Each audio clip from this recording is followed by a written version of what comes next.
everybody, and welcome back to the Avast Sub Tournament 4 C Stream for Day 2. My name is Winter, and I'll be your host for the first two matches today. I'm joined by casters Tangerine and Mona. Hello. Yesterday, we kicked off the group stages, and today we're finishing it up and locking in the teams that will advance to the playoffs. First up, we have Genesis versus Jasmine, two teams that ended the day 0-1 yesterday. Genesis went the distance but fell short, losing 2-1 to High Ground Rhinos, and Jasmine fell 2-0 to Komodo Knights. This first match is important because whoever loses it probably won't make it to playoffs, but whoever wins still has a chance to move on with their second match later on in the day. Casters, what do you guys think of this matchup?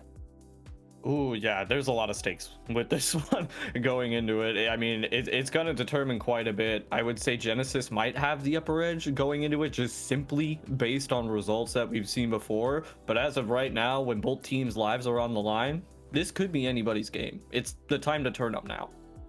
Yeah, I think this is going to be a game of mainly mental fortitude, right? Like, they're both going to be stressed out knowing they basically need to win to get through, right? Otherwise, it's going to be a little harder when you're 0-2 going into round 3, but it's really going to be the mental battle if they can keep it up and actually get this win and ensure that they still have a chance of making it through the bracket.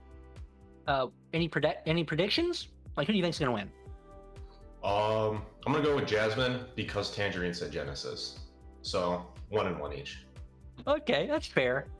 You know what? I'm probably going to go with Genesis because they put up a fight against High Ground Rhinos.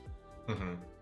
And from both these teams from the rosters, you know, especially with the captains, both of them sort of been in the mix for a long time in these kind of tournaments, especially Tekugen, who's been part of, you know, Bad Pachimari League, a number of teams. So he has the experience, but, you know, he hasn't really won anything. So maybe this will be the time where he can show up and say, hey, our lives are against, our lives are on the line, our backs are against the wall. You got us cornered. We're going to come out swinging.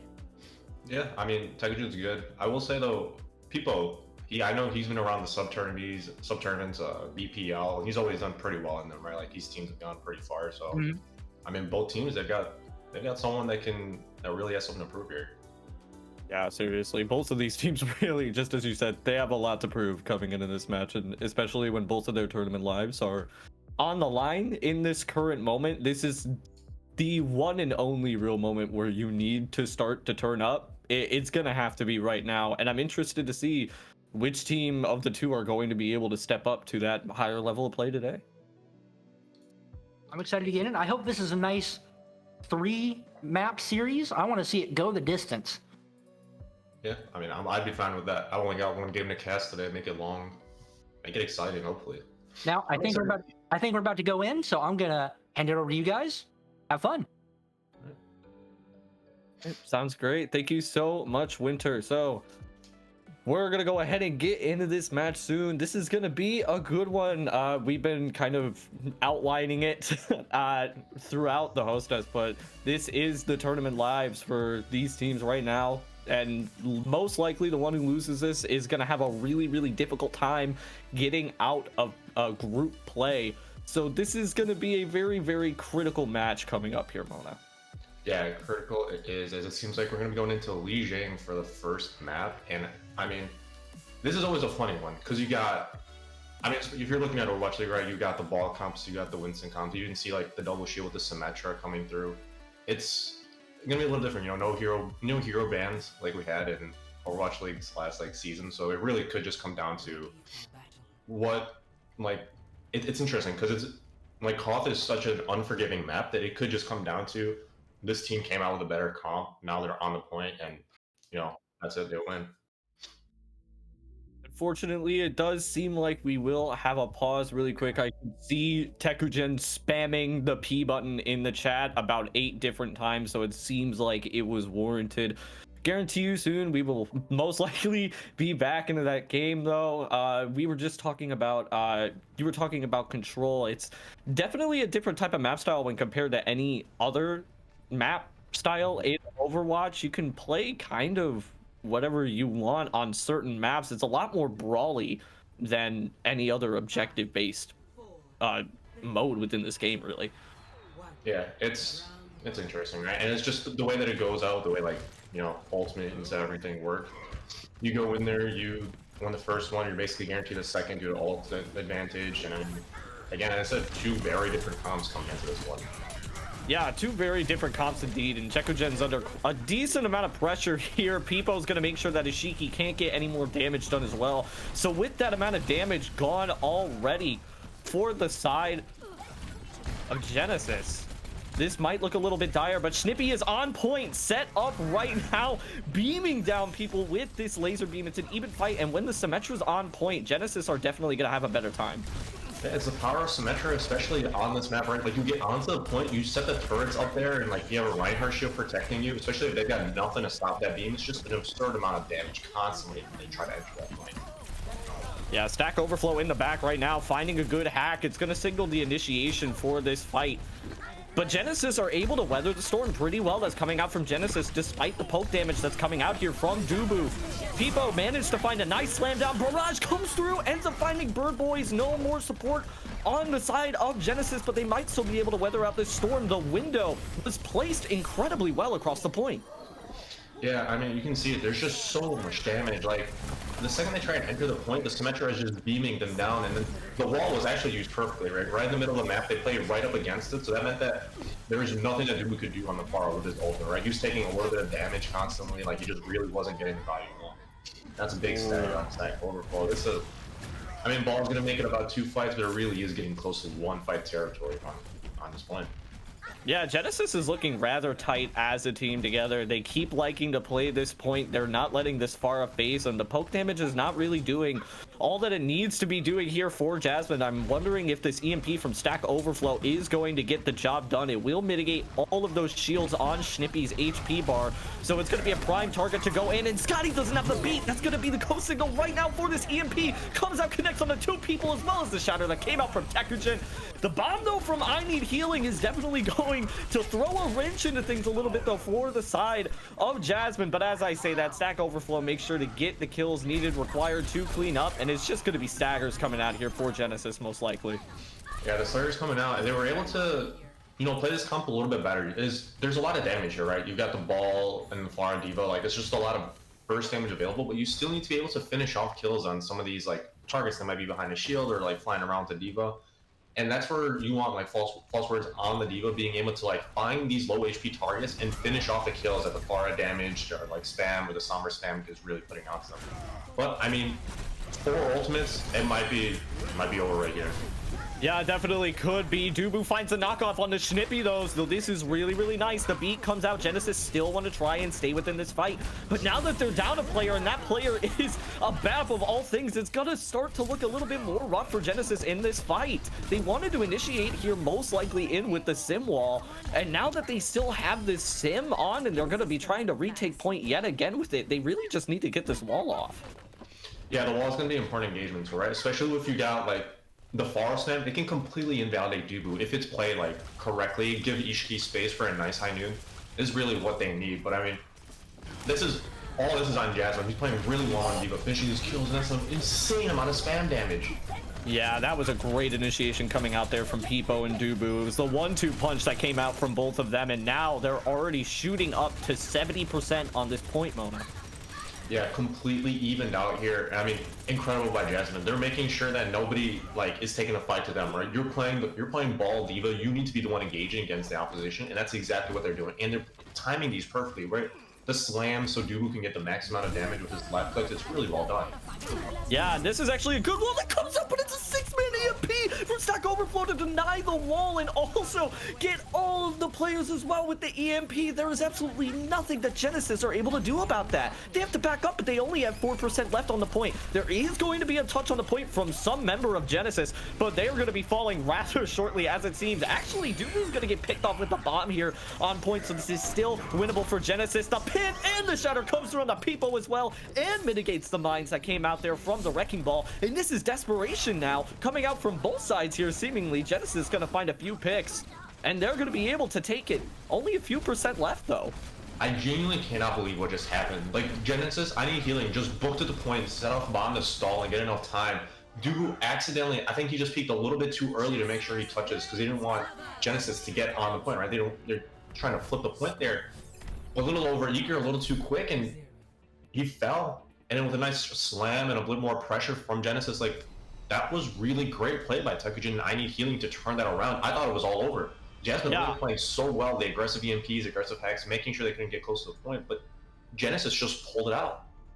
I honestly thought that it was all over too. It was a really smart play, especially going up against that ball comp. You really want to try to divert the attention away from the people that are trying to block you from going out of spawn. And that's exactly what the ball wants to do in that comp. They want to make sure that nobody can get past those initial chokes.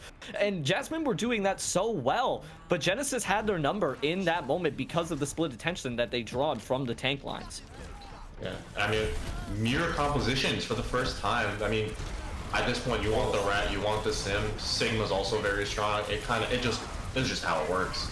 Yeah, this is just a beam of destruction coming out from both teams right now. So much damage being done on both sides, honestly, with this Junkrat Symmetra comp. But it looks like Dubu might be getting the better end of it, taking out that Baptiste. And Birdboys has unfortunately died a fair amount pretty early within these fights. It's not exactly what you want to see out of the BAP. You can see right now this window advantage that Bolton Cake has over Birdboys. Well, as I say that, Birdboys immediately skyrockets because of the amount of healing that he's getting coming back into this fight. But Dubu's going to make sure that this score is evened out.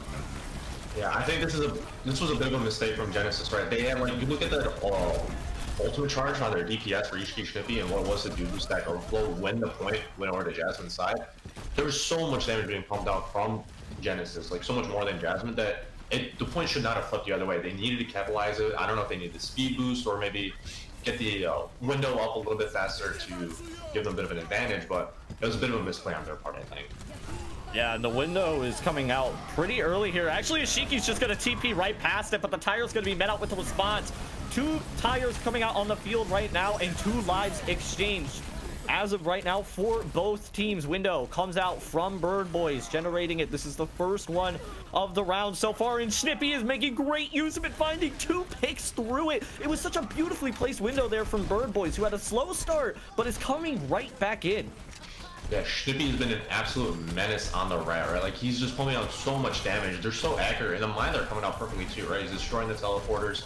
He's just pumping out safely, like spam from a distance. This is a really good Junkrat play. Yeah, seriously, very disciplined, just sitting in the back, letting the mines do the work for you as Stack Overflow splits the entire team in half with this wall. It's going to be an easy initiation here coming in from Jasmine. The Flux also coming out, not going to be able to deny that.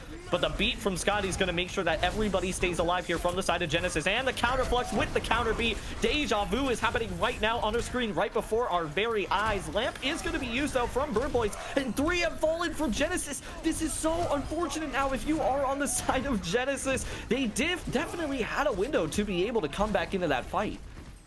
Yeah, they did, and I'll be honest, it's just one of those where the ultimates came out. I think what happened there was that Jimmy Blanca just basically had more of an opportunity with their beat, right? They used the beat second, gave them a little bit of time to sort of pressure on a Genesis, and just that little bit was enough to turn the point tide in their favor. I mean, I've never seen... I mean, nothing I say matters because Snippy gets a kill on a false words, and this could be enough for them to get through and take the point. Seriously, these Junkrats are just finding these random picks right now. Both Junkrats finding an initiating pick into this fight. It's even right now for both teams, actually. There is no support ultimates that are going to be coming out except for this window that Birdboys has right now. That's a good advantage, but Birdboys ends up falling right before they can get the window out. That was so crucial to their plan right now. Now, Jasmine are at 90%, and they have a potential to be able to win this round with 4 people on point. The only thing separating them from victory is this wall right now from Ishiki and the shadow from Tekujin, which neither are going to be able to find anything as false words ends up taking down the Symmetra from Genesis. This is looking all on the upswing right now for Jasmine. Yeah, it really is there. People was doing really well on the Rhino, right? Like he's having such contained gameplay, a Stack Overflow. This is just cleanup at this point, right? Like Genesis, they're just trying to melt down anyone to this point. A little bit hard with this map. Great turnaround, but I gotta say, people, he's playing so I don't know if it's not like safe, but constrained, right? He's not getting over aggressive. Tekujin is trying to catch him out. That's 2 shatters that he blocked basically in a row.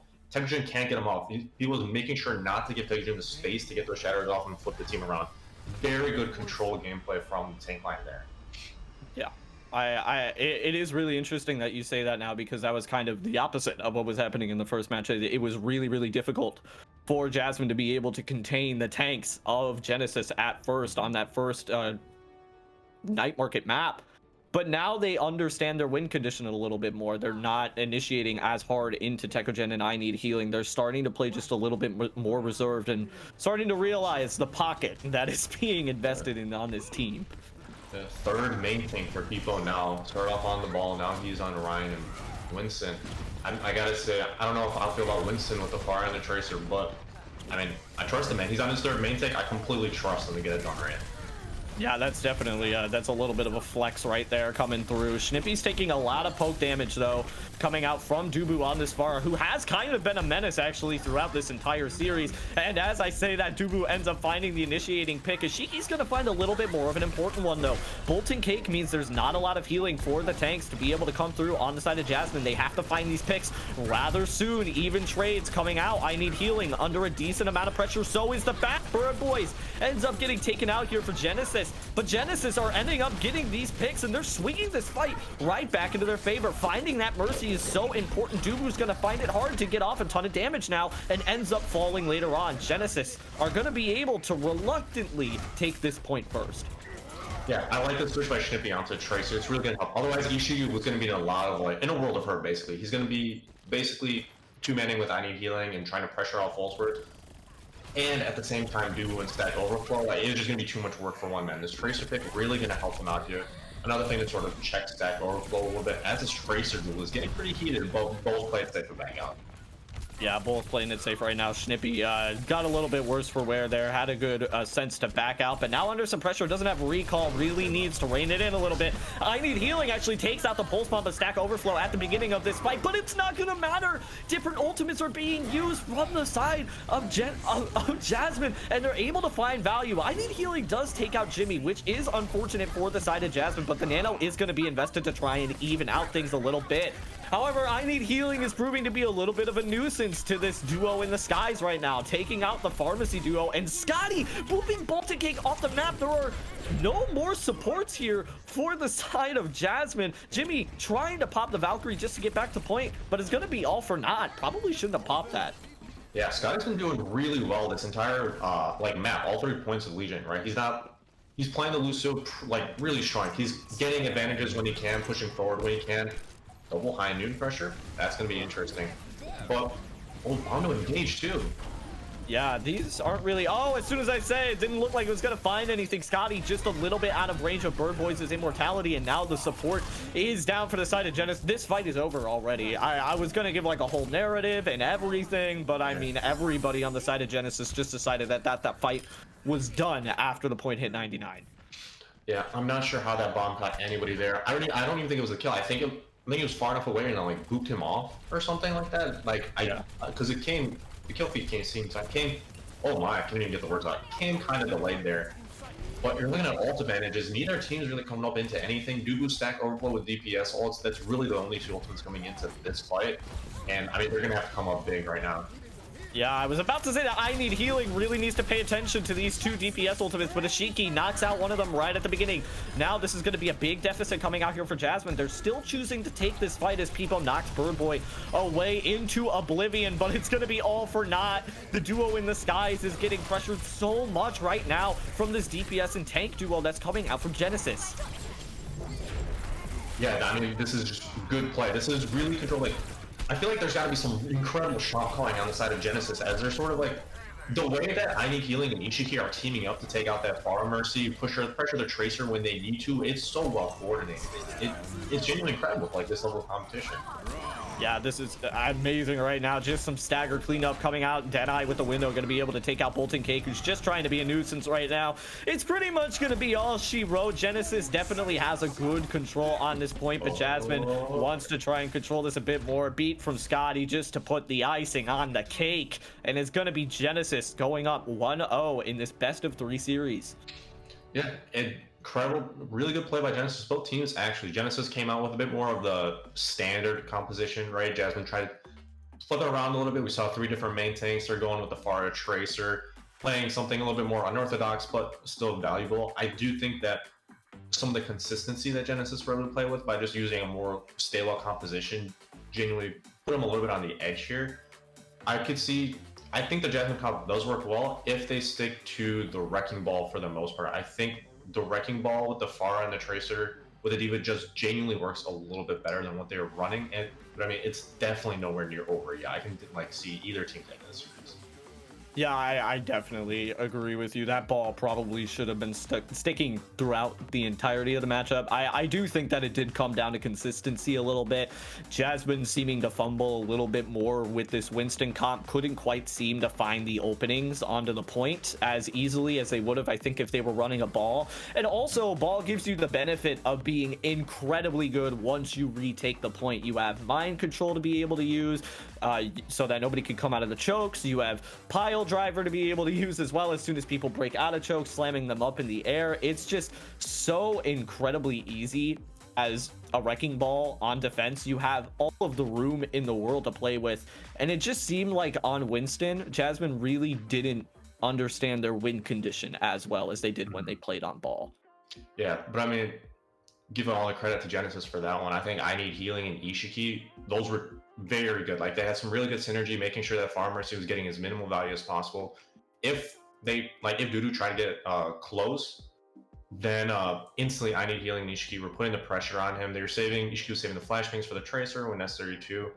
I think that is like a really strong synergy that team can build off and start like getting more wins in this group.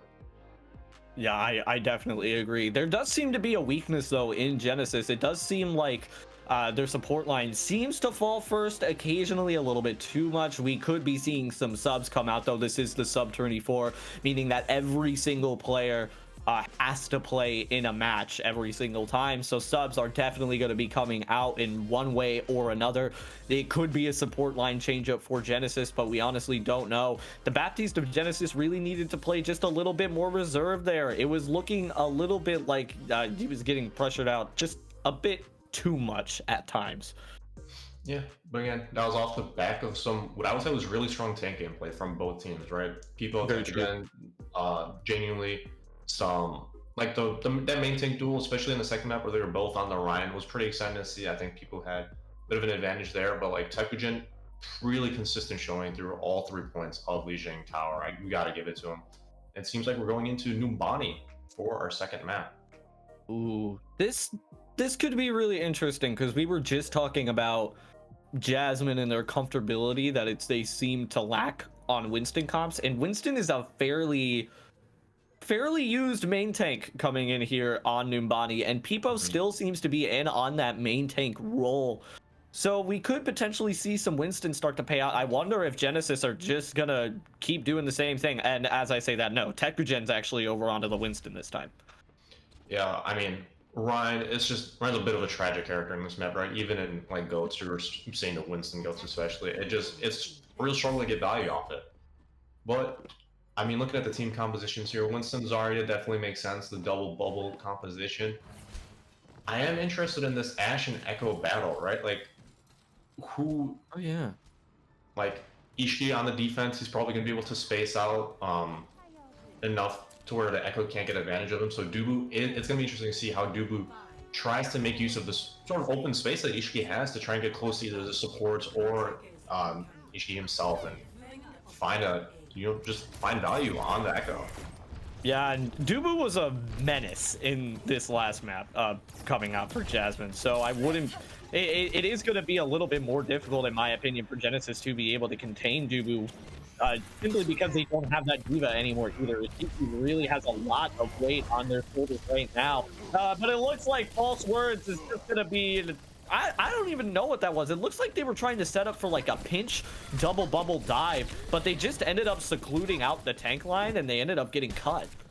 Yeah, again, I think that's based off great calls from Genesis. They caught the split and they were able to catch out False Words just like alone really, and they were able to finalize a kill. And you got to look at that little 3-stack in the corner there, the Brig, Ana, and the Ashe.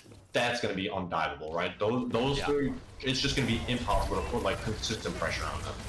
Yeah, that core is built like Fort Knox. It's going to be almost impossible to try and crack into it, unless the person cracking into it is Dubu with that focusing beam, taking out Tekugen right away. But this core is still unscathed right now from Genesis, and they're becoming such a nuisance. The only players that are falling are the players who are able to get back to point rather fast. Yeah, I mean, Problem is that while they're getting those kills, they're getting traded out because there's nothing can stop Ishiki, Bird Boys, and Chicken Nuggets got from just a corner, just pumping out so much damage. Like,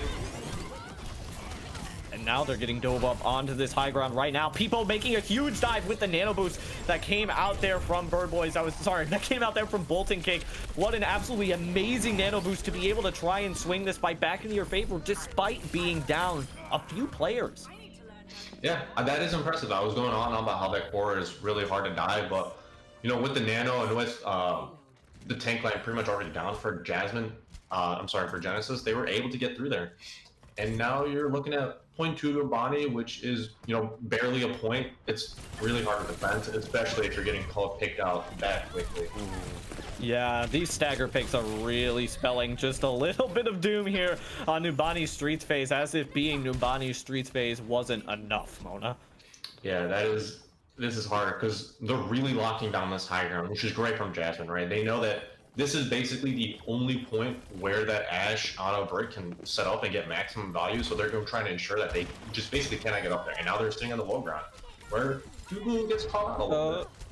Yeah, that was a little weird, a little bit overzealous coming out there from Dubu. I'm not sure if maybe just mistiming the respawns that were coming through, but regardless, Pipo taking in a large dive into the back, popping the primal, definitely disrupting out Ashiki here in the back. Not able to find the pick though. In fact, Tekujin's gonna jump into the back line while this Winston is primaling and find Bolton Cake, an incredible pick that came out there from the side of Genesis, and it's gonna start to mark the beginning of their real true defense. Yeah, Pipo, he was doing really well there. That was a pretty good, like a strong primal. He was pressuring Ishiki, but at the same time, Taikujin and the rest of his team were just taking that 5v5 and were able to flip it around. And now this is a little bit better, right? Like once you get that first defense, you can, you know, take this high ground, put some more space for your DPS, and with rally and pulse bomb, I think Genesis are in a really good spot to take some time off the clock now. Yeah, and the copy comes through from Dubu right away, though. They're really wanting to seal away this fight with this Graviton Surge. I need healing. Using a nice little cheeky bubble there. Not really getting a lot of ult charge is Dubu right now on this copy, which is a little bit unfortunate. Actually fades out of the copy before a grab can get popped out, but it's not going to matter, as Dubu will manage to find a pick from a grab that came out from False Words, but it will be traded out. I need healing, being sure to try and keep Genesis in this fight. The rally as well from Chicken Nugget God to keep everybody alive. Anti-nade on I need healing is just going to get brushed off a little bit as they almost have this grab coming up. Ishiki taking out Dubu with such a huge pick. That's such a massive source of the damage from the side of Jasmine. Yeah, Ishiki's hitting his shots today for sure, and that is just the power of Brig Rally, right? Tekujin was completely out of that fight, but it didn't matter because Chicken Nugget God had the rally, and they were able to take that 5v6 no problem and even win out on the end. And that was a minute-long fight on the clock. And now Genesis, they have the Nano, they've got Bob, they've got Grab, like, and Jasmine, they've got nothing. This is looking very dangerous. We might be seeing the rare second point hold on Numbani now. Yeah, this is very, very, very rare. You could definitely like sell a moment like this on eBay for a couple bucks. This is definitely not exactly what I was expecting to see when we were seeing a Numbani defense. But the dive is going to be initiated in from Pipo, slept immediately and anti-naded. So the Nano is now coming off onto Ishiki to try and punish this core who has to now push up to try and assist Pipo. Bob has taken Pipo out, and now this entire team is in shambles, split beyond repair. Yeah, they're completely split up. The Nano Ashe is something you don't see very often, but it worked out. I think the pressure got to him a little bit because he missed a couple shots he normally hits, but they're able to do what they needed to do there. They still hold on to the grab and the pulse bomb, and with a minute left on the clock, that's an incredible good combo to maintain that hold. It looks like Jasmine are going to try and fight for this high ground. Yeah, Mahir needs to make something work on this Tracer, but instead it's going to be Dubu, who switched over away from this Echo onto this Ashe and is finding value pretty much immediately. Mahir is just going to make sure that nobody can actually live over on this mid lane of Point. Bird Boys is his next target. Will Mahir be able to find this pick? And yes, with the help of Pipo, a nice dive being initiated there from Jasmine. He will. But there is still some... No, I don't think there's a lot of potential anymore here for Genesis. It's just going to be cleanup for Jasmine. Yeah, the cleanup's coming into, but they're stalling, right? And I mean, now, with the primal out there, but he slept. They're just going to cap, aren't they? Yeah, I mean, there's a little bit of time if they can touch the Tracer and get their no. Oh? Tekujin's there, and they're still fighting for this.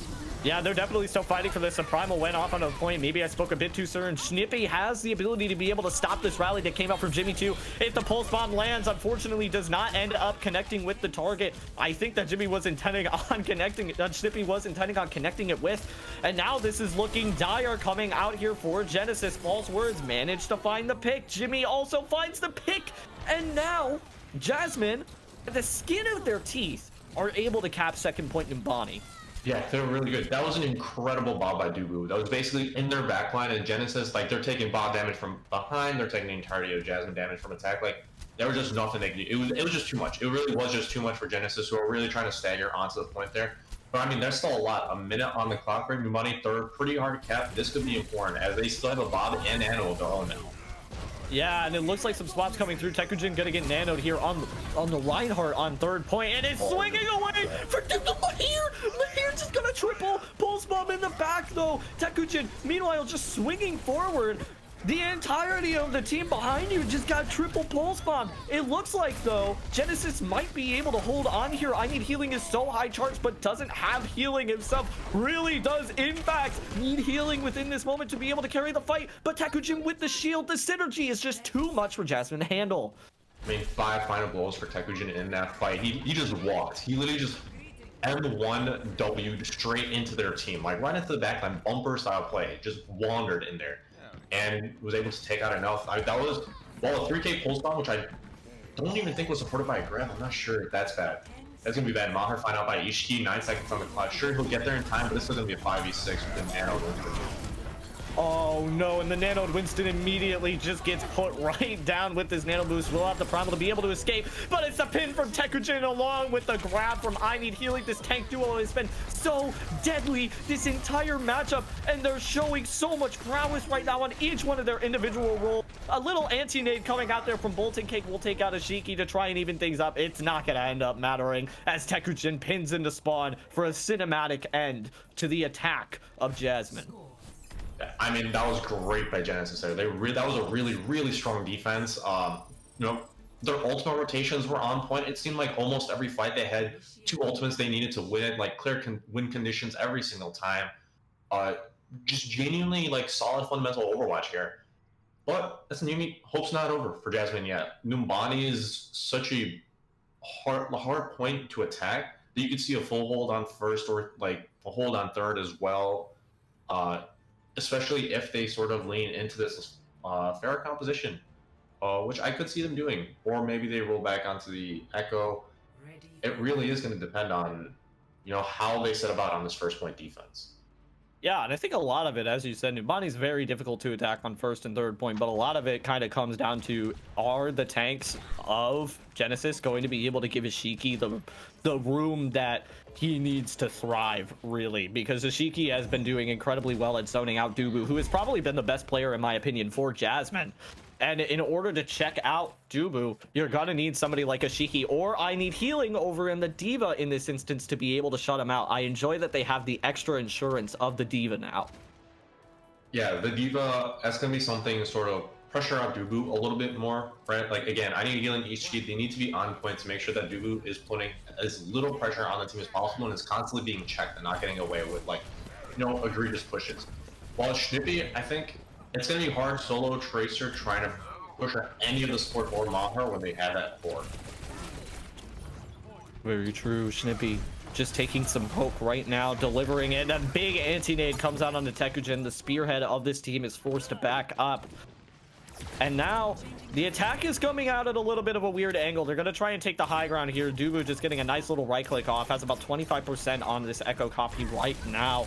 Trying to build that up as quick as possible. The split dive coming out here from Peepo, trying to cleave the entire team in half, but Tekujin's going to punish that immediately. I Need Healing does end up falling though, so the damage mitigation is gone, and Dubu has a little bit of free reign now on this Echo. It is up to Ishiki and Snippy to be able to deal with them now that the Diva is gone.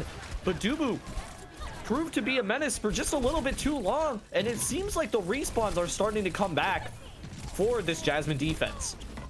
Yeah, I mean, it's just Snippy's struggling to get value on the Tracer, and he's going to continue to. There's really, like, you can't engage on anything. You almost have to play defensively and try and punish Peepo or False Words or Dubu if they get aggressive, but the rest of the team, there's almost nothing you can do against them. The switch onto Winston, I think, is good though. From Genesis, the Reinhardt, it's gonna be so hard to get value against anything. Like, how do you get close enough to engage on anybody on the scene with Jasmine, right? Like, it's just switch that needed to happen, and it's Snippy again, trying to just get a little bit of poke damage.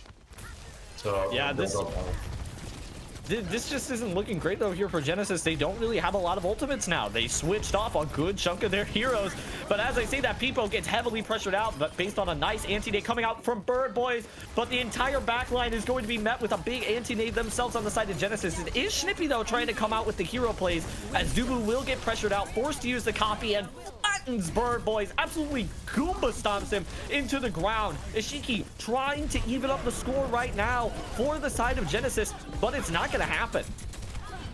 Yeah, really strong punishes coming off the side of Jasmine right now, and Genesis still really trying to fight for it. I think they managed to get a tick, but it's all for naught as they have no ultimates, a minute and a half on the clock, and this is exactly what I was saying. Numbani first.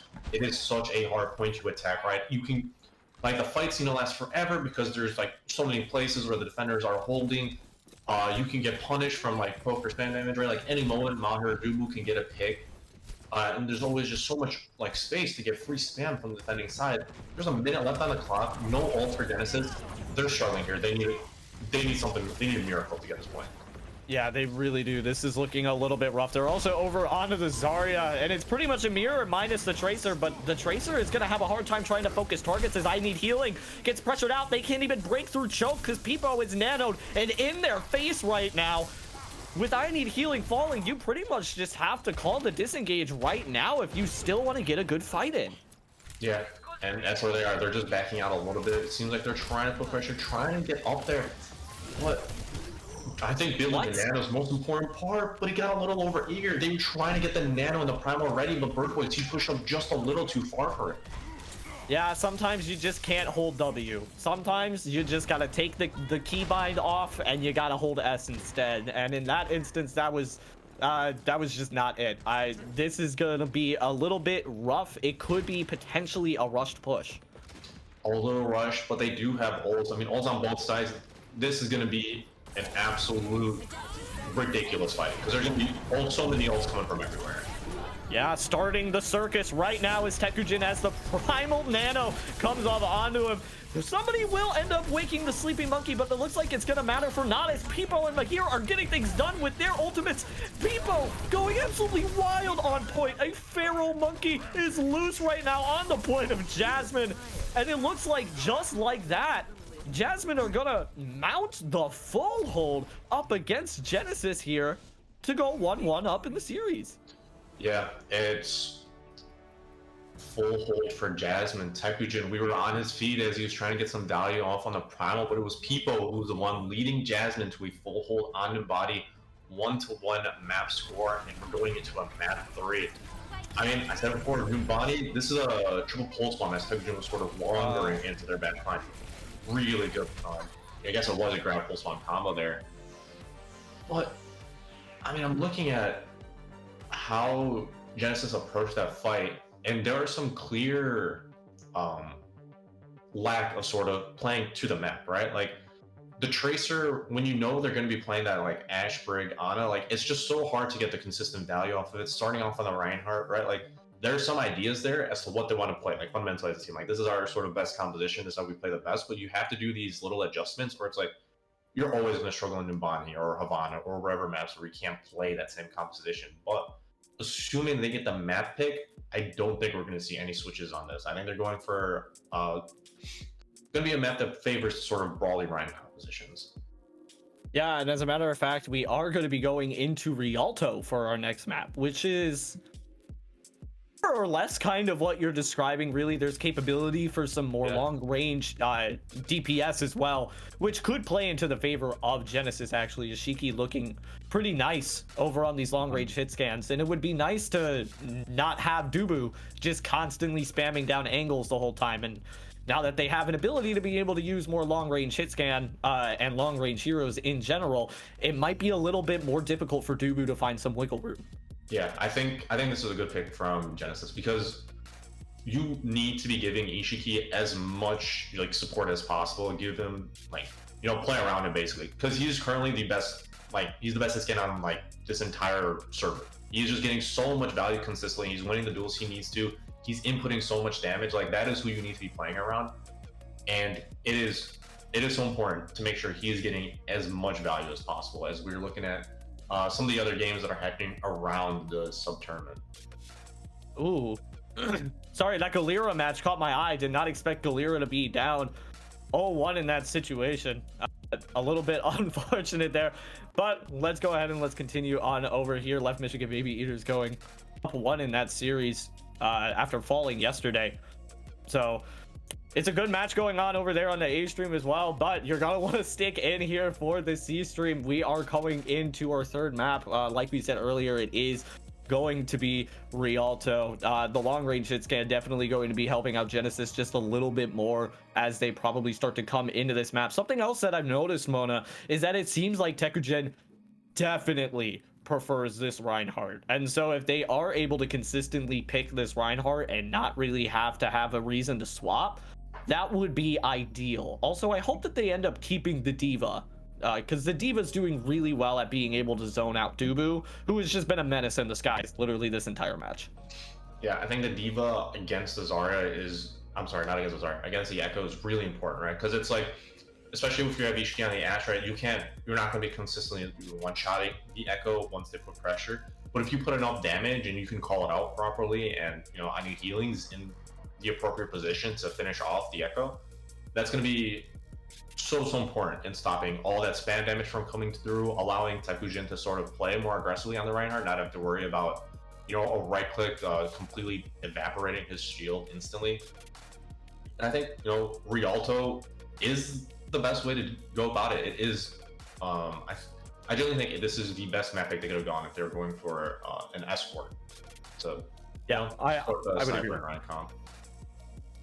This definitely plays into their strengths really well. And I think what was a big problem that was coming into Nepal is that, one, they really just kind of needed to pick a composition that was focusing on one goal, because by putting Schnippy over on that Tracer and then having the entirety of the rest of this team play like not even a double bubble, but like a kind of rush comp into a composition that had such a strong core like that we were talking about in this Nepal match, they kind of just shot themselves in the foot a little bit. It was a little bit difficult to be able to get any value coming out of the Tracer. There was constantly bubbles coming out from the Zarya. The supports were constantly zoning out Schnippy on the Tracer as well. So I just hope that they don't fall victim to the exact same thing again. Yeah, it is. It's interesting how they want to go about it, right? Because it seems like you're looking at map 1 where they got really consistent value from it across all 3 points a game. Again, a little bit hard fought, but still consistent value at every single point. But then you're looking at map 2, and it's just it didn't seem to click as much as they did, right? Like they weren't nothing was getting punished. They weren't able to find the appropriate positions to get into. So it's going to be how do I say, it's going to be a little bit more hard fought. But I think one of the pluses that I call out Jasmine for coming into Rialto is they show incredible flexibility, right? Like they were playing the Pharah comps with a rotating Bane tank around on all 3 points of Lijiang. Come into Numbani, switched over to Echo Ashe compositions with the Winston, still played pretty well. They're able to hold a really high level of play no matter what composition they're going into.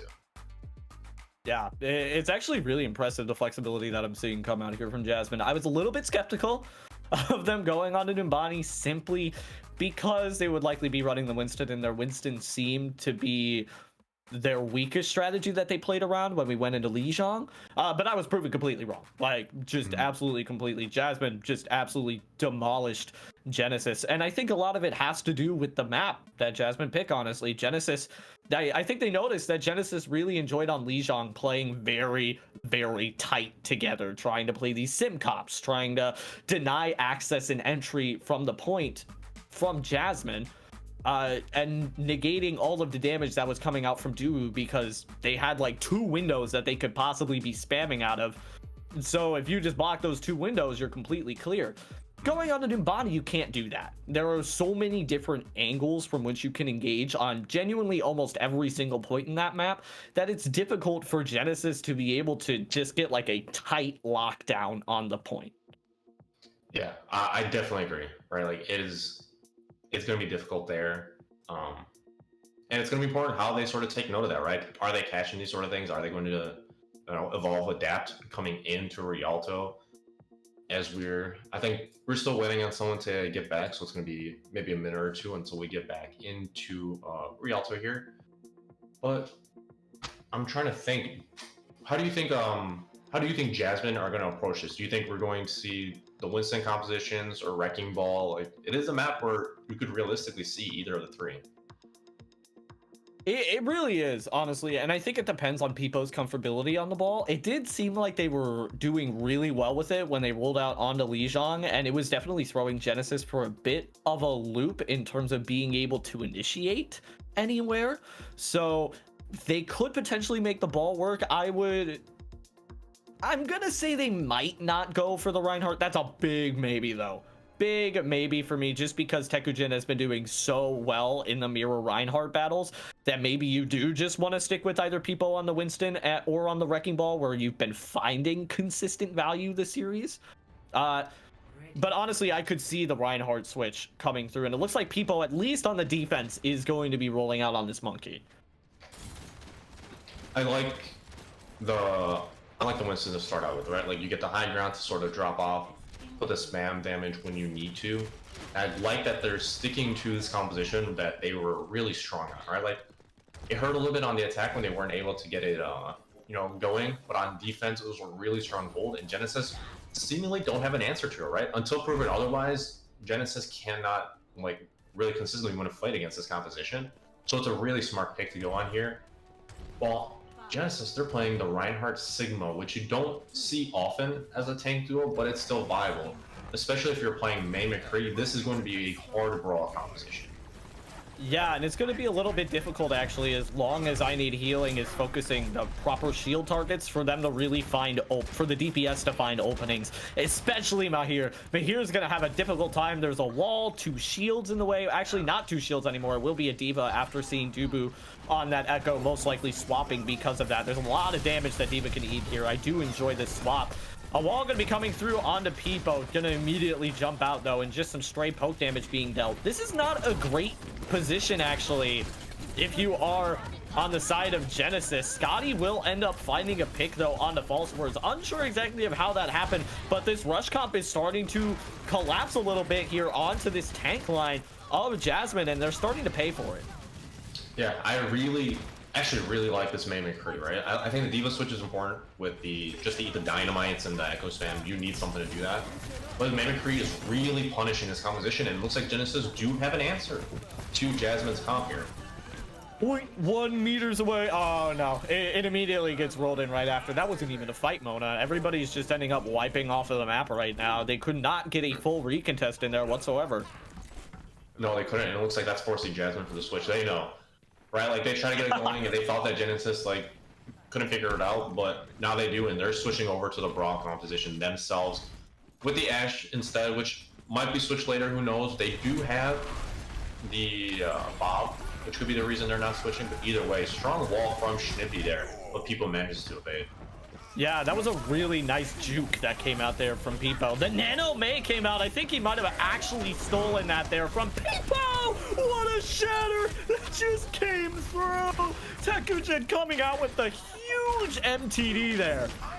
Yeah, Tekujin, he's been trying to go for these wild YOLO shatters. All of Lijiang didn't really have an opportunities on Bonnie, but it finally does work out. He did a massive game-changing shatter there, but you gotta wonder, was the Nano meant for Peepo? Because we've seen the DPS Nano before, but I mean, Dubu was right behind people. Like, that could have completely changed the tide of the game if Peepo had Nano. Yeah, Peepo definitely could have been just a little bit more aware of that shatter as well. If the Nano went off, the bomb coming out. I'm here from I Need Healing, a little bit too high up in the air, not able to find anything, but Tekujin's gonna make sure to pick up the slack, as well as Schnippy pulling out that blizzard, freezing people on the point. Tekujin swinging violently with the hammer right now, and it's just gonna be cleaning up the last bit of the staggers left on Jasmine as they cap second point with a lot of time on the time bank. Yeah, they're going here like record pace. They're just running as Ishiki is staggered. 5 minutes for third, and this is it. This is the value of that, of map picking, right? Like they were able to find a map that fit their brawl composition, and now Jasmine are really struggling because they're trying to match Genesis on what they are good at, right? Like, sure, Numbani they struggle when they can't get their Rhino working, but you put them on a map like where also Tekujin, Ishiki, they're just gonna walk through your entire team. Yeah, Mahir's gonna end up falling first here, not heeding warning to that Deadeye. False Word's gonna be able to clean up Tekujin off of the back of the Blizzard! And it's a great shatter that came through from Peepo as soon as Tekujin ended up falling. Know that he could use that shatter right away.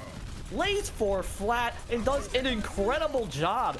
And you know, Jasmine are starting to adapt just a little bit, but Ashiki finding the pick on the Dubu, it looks like they're gonna try and fight this actually. Yeah, they're fighting for it now.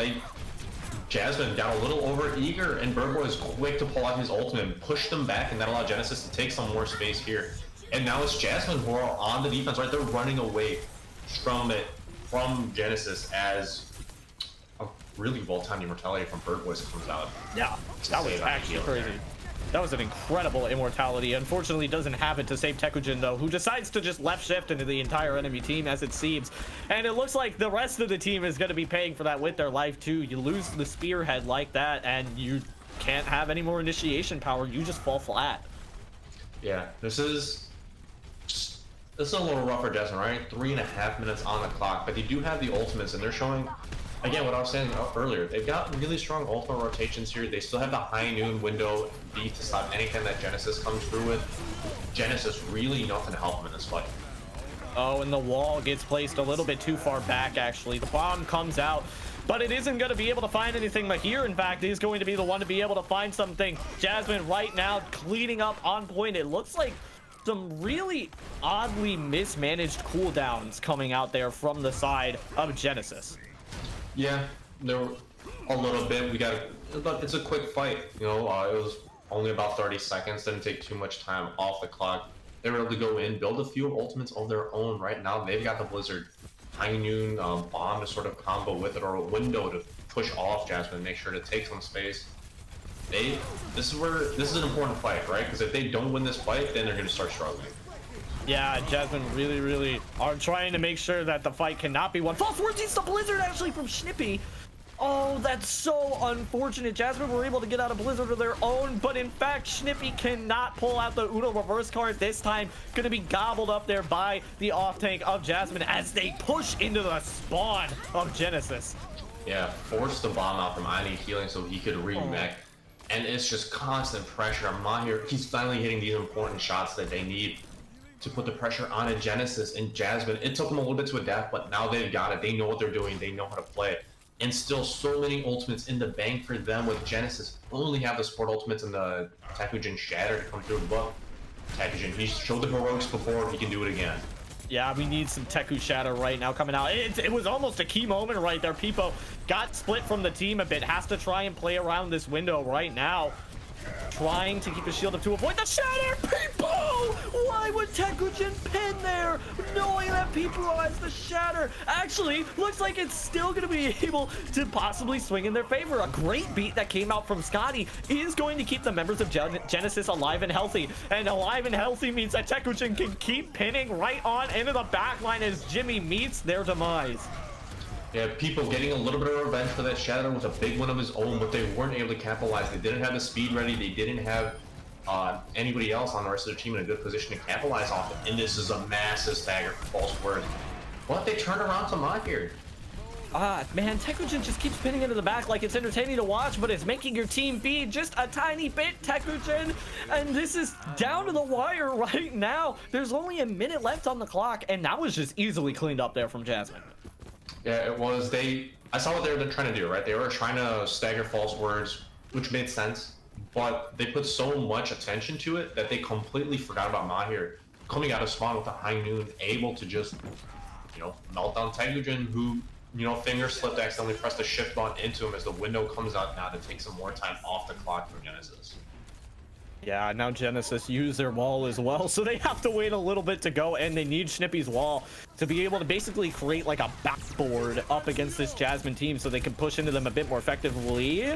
Bird Boys uses this window to cover this left side of point, and actually it's a really nice idea because now the entirety of Genesis are pushing into this right side. Jasmine, though, doing something smart, meeting it with the other end of a Blizzard. Blizzard in response, though, from Schnippy along with the Deadeye. It's even trades coming out here, but it's definitely going to favor the defensive side. Picks to come through immediately from Genesis if they want to take it, and picks are coming through. And I need Healing and Scotty cleaning up the rest of the members on point, able to cap with no time left though. Yeah, Genesis, they were able to pull out.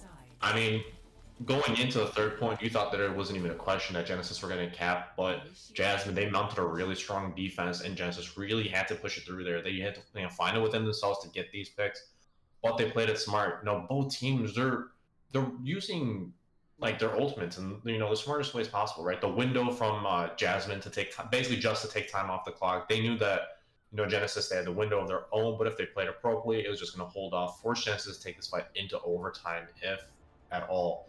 But now Jasmine, they're going to be the ones on the attack, and it looks like they are sticking with this brawl. I thought maybe they were going to pull out the Echo or the Pharah.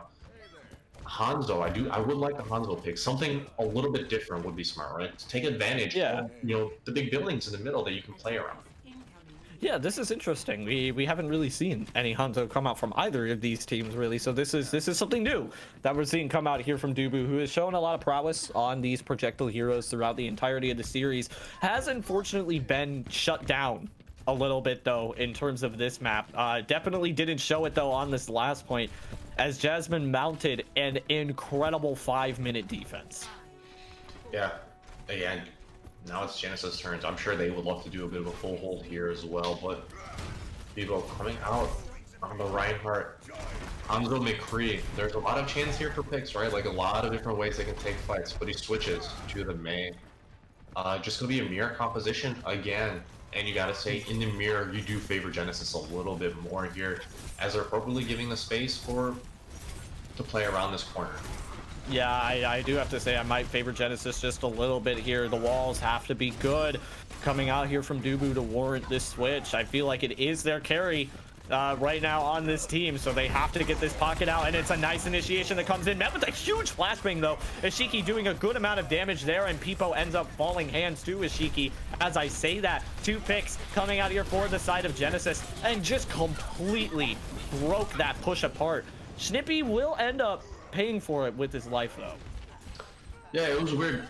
I wasn't sure if it was on purpose or not, but Genesis were completely split apart by that like attack from Jasmine, right? They jumped right into the middle of their team, but they weren't ready for everyone behind them. They just did not realize that Ishiki and Schnippy were still back there, and they were doing so much damage that it wasn't even worth the split, really. Yeah, and now Tekujin's 90 to this shatter compared to Peepo's 50, because Peepo ended up falling so early. Tekujin probably going to try and lay down almost immediately if we knew Tekujin. The window comes out here from Bolting. It's a huge shatter, lays almost every single member of Jasmine flat, and this is looking great for Genesis. Yeah, it really is. That was massive, exactly what they needed. And this is, I mean, Tekujin gets cut out a little bit, probably a lot of it, but he still manages to find value when he needs to, when he comes up clutch in these big moments.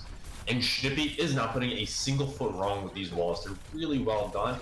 And Bird Boys and Scotty, very consistent support line, right? They're not putting a single foot wrong, and Scotty always manages to find these picks out of nowhere.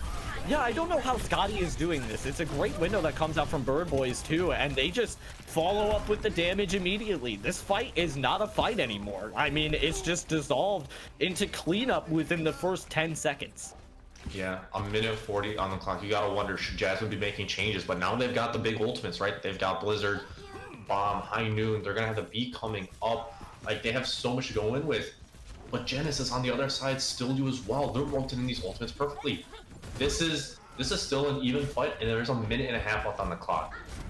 Yeah, this is about to be an ultimate fiesta right now. It's going to be a circus coming out here for this next push. Just a minute left on the clock, pressuring out the Divas right now. Nice little Diva battle comes out. Actually, I Need Healing's going to fall after using that bomb. That is a huge go button right now for the side of Jasmine. Tekugen finding the pick on the Dubu, but Dubu's able to lay down the Blizzard. Peepo with the Shatter trying to make sure that Tekugen falls, but Tekugen's not gonna fall, and in fact is gonna find another pick. The support, the pockets that are coming out on the Tekugen are huge. Yeah, this is, I mean, it was the Fiesta, right? Every team used every ult that was available. In 40 seconds left, we're in last fight territory. We're pretty close to spawn, so they can get a massive stagger here when necessary, but this is basically last fight territory.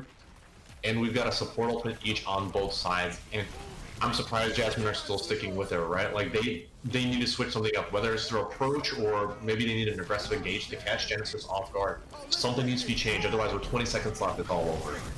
Yeah, and they're actually going to pull in with an initiating beat. That's actually a really great idea, as there's no ultimates on the side here from Genesis, and Tekugen just could not handle the pressure. That's exactly what you need. The spearhead for this team is gone, but I Need Healing trying to even out the score right now. No ultimate, though, to be able to get remexed back in, and Jasmine, after using a nice initiating beat there from Jimmy, are going to be able to take their first fight of this attack.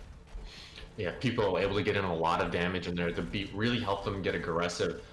But now, it is overtime. Genesis still have a fight here, but it's not over yet, right? As long as they can keep going, and Genesis, I think they're a little bit better. They've got the beat coming up. They've got a high noon to open up space, and especially when it's tight like this, any second on the card can matter. Peepo just laid so many flat. However, the Deadeye from Ashiki made sure that nobody was able to follow up on the damage, zoning everybody else back. And now Mahir's going to try and do the same with their Deadeye. Not able to get anything done. And False Words in the middle of trying to eat the damage that came out from the Deadeye. Eats the Blizzard as well. False Words, not enough could be said about this player doing an incredible job right now on this Diva, as they're going to be able to clean up point with the back of that. But the remake from I Need Healing, trying to make sure that they can still win this point. Genesis going down to the wire right now. Blizzard popped on point, and it's huge coming out from Dubu, wiping the sweat off of their brows right now. Got to be Jasmine. Wait, Mona, everything is happening right now. I don't know. I genuinely don't know. Like, it's stalls coming in from Genesis. I think they switched. They got the window on point too. Like, this could really be it. But Jasmine had the beat, and I think the beat is really going to help them switch it around here. As people, who's just spinning for glory. He's trying to stall out as much as he can. Genesis, they're so low in the tank lane. This needs to be it. Jasmine needs to capitalize off it, and they do. They get Tekugen. They get the remix going, and surely this time it's over. Yeah, surely. I mean, Jimmy has just been such a savior coming out with these beats, but Snippy still wants to try and commit to this. The overtime wick is been burning down for a while now, so maybe they can force some people off a point, but False Words finding the remech kill, it's just probably not going to be enough, even if Tekugen swings away with 1,000 HP. Yeah, I think, but I mean, they gotta get these capitalized. Like they gotta I Need Healing, get rid of that immortality field. The wall is going to be good. Sort of split up that stall a little bit here. The bomb's on point. It is finally over. And while it was nowhere near clean as Genesis' attack, 2.5 minutes on the clock to get going through second point, Jasmine are still into this game. Yeah, Genesis used a good amount of limits to be able to try and contest a point fight that didn't end up panning out in their favor either. So this is looking really good for Jasmine now.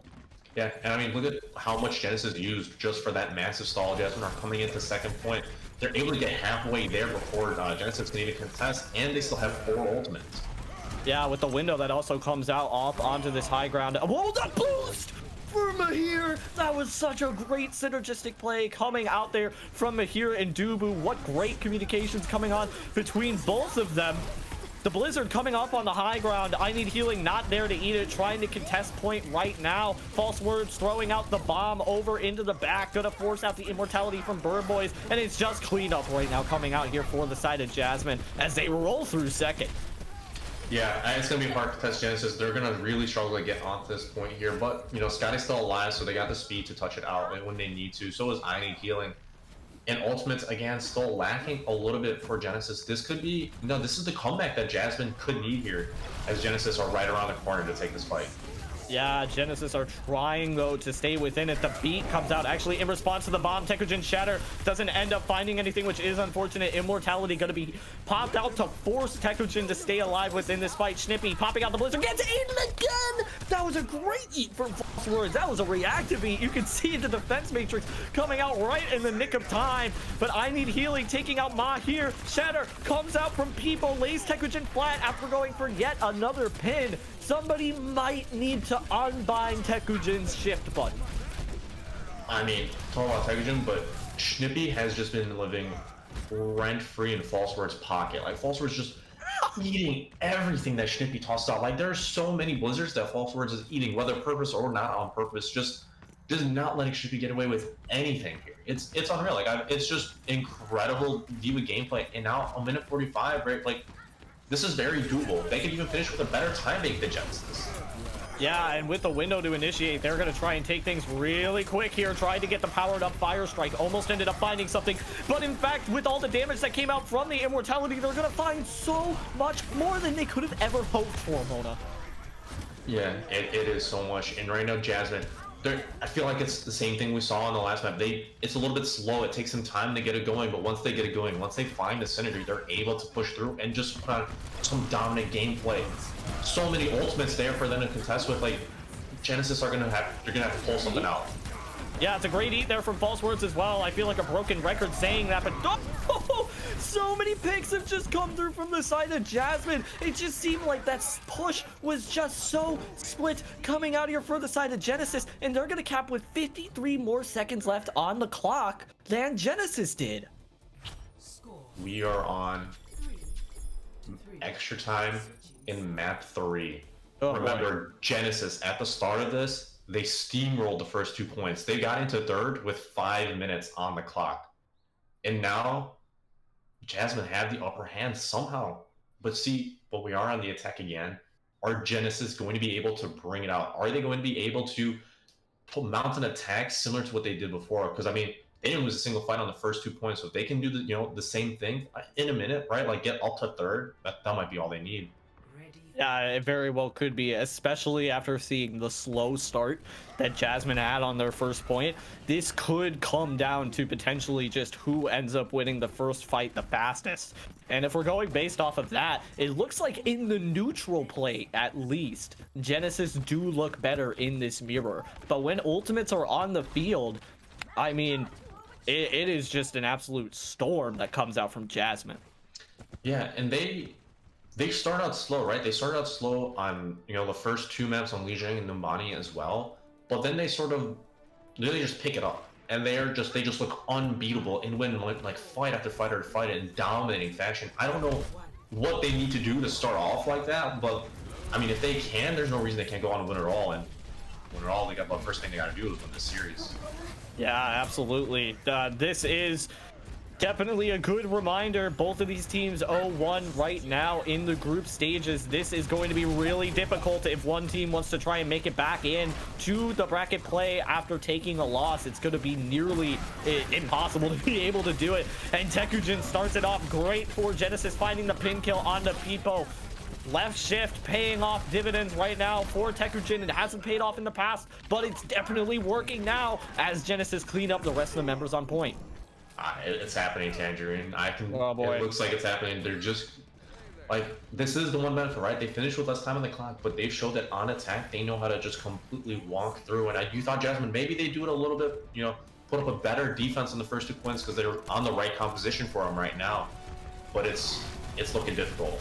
Yeah, Mahir though, finding a good pick on the Scotty, no more initiation tool, and the wall is great that just came out there. People, huge shatter that just came out, but False Word going to try to even up the score a little bit, as well as the window that comes out from Bird Boys. This is anybody's game, but Mahir is still alive on point. In fact, both of the DPS are still alive on point for the side of Jasmine, and they're getting some work done. Tekugen though, making sure the left shift king stays alive right now on Rialto first point. Scotty trying to find a pick off. These supports are staying alive so well though, and Genesis don't manage to actually cap first point. Scotty trying his hardest to stall out as long as he can, but the rest of Genesis weren't able to get their back there in time. And you would have thought Jasmine, they were able to show an incredible sorry, not Jasmine, Genesis were able to show an incredible attack on this first fight, right? Like, really well played. They took that neutral fight really well. and you're getting flashbacks to the start of this map. Are they going to do it again? Just steamroll the first 2 points. But Jasmine, they're on the right composition this time. They're able to hold them off on this first point, but they still managed to get there. And we saw again, Genesis on this first point, they held Jasmine for a really long time too. It took Jasmine all the way into overtime just to win that first fight to be able to get to the end of the point. And now they don't have 4 minutes. They don't even have 2. It's a minute 53 for them. And even though Jasmine finished with more time on the clock, you gotta say the advantage is kind of in Genesis's favor, right? Like, they know they're able to hold Jasmine down for a very long time. They've got a strong defense on this first point. Yeah, they just need to redo it again. I mean, if the conditions were right on the first time, who's to say that it can't be right for the second time? I'm guarantee you that Genesis, despite not being able to cap first point, they're still probably in pretty high spirits. They only had a minute on the clock, to be fair, and they did end up winning a good fight there on first. Yeah, Jasmine, they basically got to cap first point, right? Take it all the way to the end. A Sonic Arago coming out from Dulu just to scout out if they're on the high ground, if there's a bit of a spawn camp coming. But he switches on to the Mei, and Genesis, again, they're playing it smart. They're not going to go for anything close, anything different. They know that they did really well holding them on that second corner in Rugalto, and they're just going for it again. Lots to prove here from both of these teams. This is likely going to be the last minute. This is going to be the last minute and a half that we see of this match. And Jasmine really have to make it count here. They're going for the same up around the top wrap around again. Tekujin's been split though. Ends up pinning back into his team, which is incredible. But Bird Boys was forced to use the immortality because of it. Bolton King though does end up using it in return. So everything has kind of been evened out just a little bit. And Genesis are holding decently well right now. The initiation comes out here again from Jasmine. It's a great wall to split off the team, but the disengage is huge. And now the re-engagement is favoring right now Genesis. It's just such a back and forth teeter-totter coming through, but the window is going to try and be the nail in the coffin here, Mona. Yeah, it is the seesaw. One team has an advantage, then it's the next one. Window coming out just to stall out. A breath of fresh air for both teams, but they're right back at it again. Yeah, this is a huge window too, Mona. It takes off all of the sight lines, and I Need Healing is going to end up falling because of it. Wait, but Baby Diva ends up getting Peepo, so now the main tank is gone. That is not something that you wanted to happen whatsoever if you're on the side of Jasmine. You need to regroup right now, unless you're False Words, and you end up getting the remake and the bomb kill. False Words is trying so hard to carry this team on their back right now, has to have some sort of spinal trauma coming out right now based on how hard he is trying to carry this team. This is ridiculous coming out from Jasmine, and they have the shatter coming out from people to try and be able to seal the deal. It looks like they took this first fight. Yeah, they take the first time fight, but it is an overtime. Genesis ultimates on both sides coming in, but more important, like, I mean, I don't know. I genuinely don't know what to say. It is such an even fight, but Genesis are going to struggle. Or if they get caught out here, it could be all over. That was huge! What a great pin that came out from Peepo there to catch Tekujin out. I think Jasmine might just have that fight because of this. What a great initiation coming out. I mean, Healing is trying to carry this fight all by their lonesome, but it's not going to end up working. Nobody else can touch the point. And after a thrilling series, Jasmine are going to break it out by the skin of their teeth. That was one of the most hard-fought, like, map deciders I've ever seen in my life. Like, that was so good by both teams, right? But Jasmine, they just edged out in the end. When it mattered the most, they were always able to bring it back up.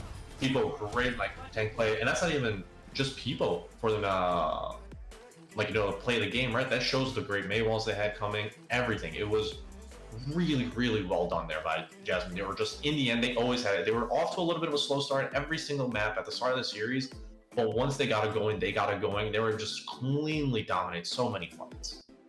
Yeah, and it's even more impressive because this is one, not only just Genesis's map pick, but two, it's probably the best map pick I still think that Genesis could have chosen in this case.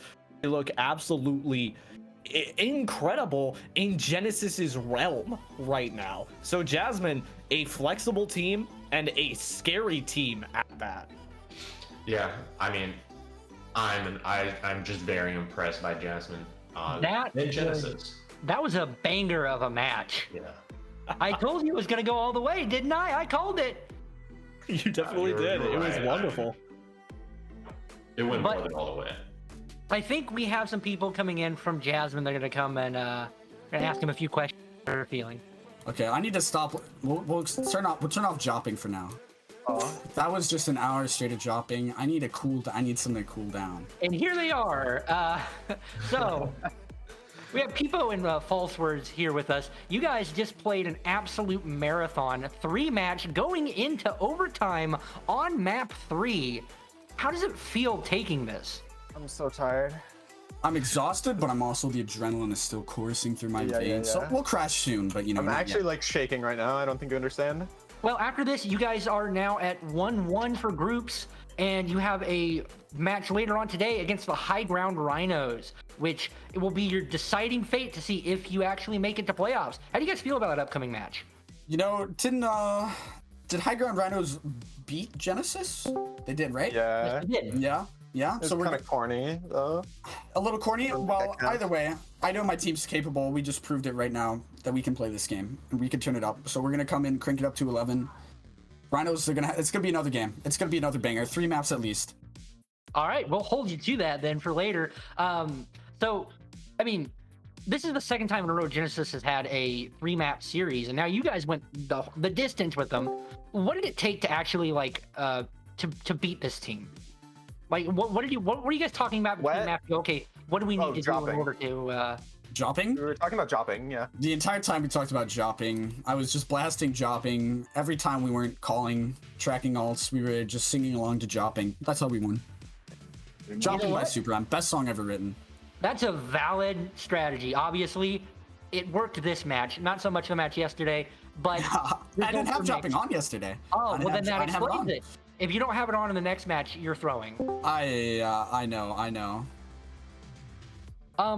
But you know, so looking forward, High Ground Rhinos is your next match. We already talked about that. You guys think you can beat them? So if you can get into playoffs, you guys think you can go all the way? Of course. Yeah, 100%, definitely. Let's run it. Let's run it. Why not? yeah. Also, I just want to, Peepo, your shatters on Rialto were massive time large, and time again. Some would even say inspirational. Inspirational. I've been described Very as inspirational. brolic by Recurve OW. Coconut OW's called me a Disney star. He says I look like a Disney star. So, you know, just an overall chat. I'm proving my worth as the first pick here. I just want to say People is the best shot caller I've ever played with. Give that man a raise right now. If you scream, they will True. listen. True. Well, I'm going to open up to see if our casters have any more questions for you guys before we let you go and let you guys get some rest before your next match in a few hours. I did want to ask. So it seemed like you guys, all 3 maps, it was like a slow start, but then you sort of built up into like completely dominant endings, right? Like you start off every map where you're sort of struggling to win fights, sometimes being like in Rialto, base almost full haul, right? So you know overtime to get the first point. But then after that, it was dominant. Like how does that switch happen? We have scrimmed Rush for maybe half a point ever. So that's kind of our first time playing it. That's why. Plus, I think their playstyle I would describe as very corny. And so once you figure it out, then you kind of just win. Yeah, we adapted. We knew what was coming in when we'd rush, so we were able to just go in, know what to expect, take them out, punish mistakes. Yeah, so that's actually interesting. You guys say that you barely played the rush comp, and yet you decide to go in for the mirror on this match, and it ends up working incredibly well in your favor. Can you kind of walk us through your thought process there, despite the fact that it was kind of Genesis's bread and butter comp? My thought process for every match of Overwatch is play the game better than them and you will win. So that's what we did. I like it. We just set the tempo higher. We caught them with a really good Blizzard to finish out. They probably could have won actually in the overtime, but we caught through them with Blizzard. They had staggers coming in, so we played it well. I'm proud of us for that. You should be. That was a great match. We were all very lucky to watch it here on C Stream. But for now, I think we're gonna let you guys go because you guys needed some rest after that one. Yeah, cool off before our next match in 3 hours. Yeah. And so good luck later. We hope to see you in playoffs. I hope to see you guys in playoffs too. I hope to see me in playoffs too. So do I. All right, we'll be back in just a while for High Ground Rhinos versus Komodo Knights. Tangerine, Mona, thank you guys both very much. Yeah, thank you. Thank you very much, Fun to be winner. here.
Select.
Select.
hello.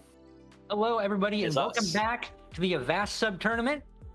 You are watching C Stream, and for day 2, my name is Winter, and I'm your host. I'm joined by casters Joshin and Hot Dog. Hello, my name is Hot Dog. My name is. Yeah, your name is Hot Dog. My name is Joshin. Now, yesterday we kicked off group stages, and today we're finishing it up and locking in the teams that will advance to the playoffs.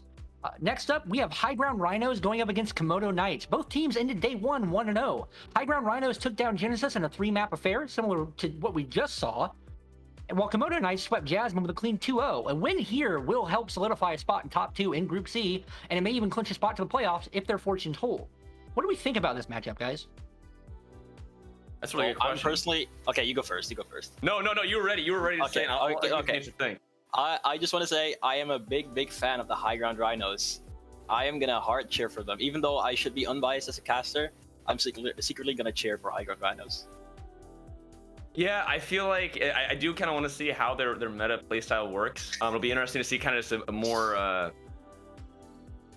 interesting meta kind of forced. I like it, but I don't know. I think Komodo Dragons will be able to kind of at least give them a fight. It'll be at least a very competitive match. Do we have any preds at the moment? Like, what do you think? We think we're gonna go to map 3, or is this gonna be a clean 2-0?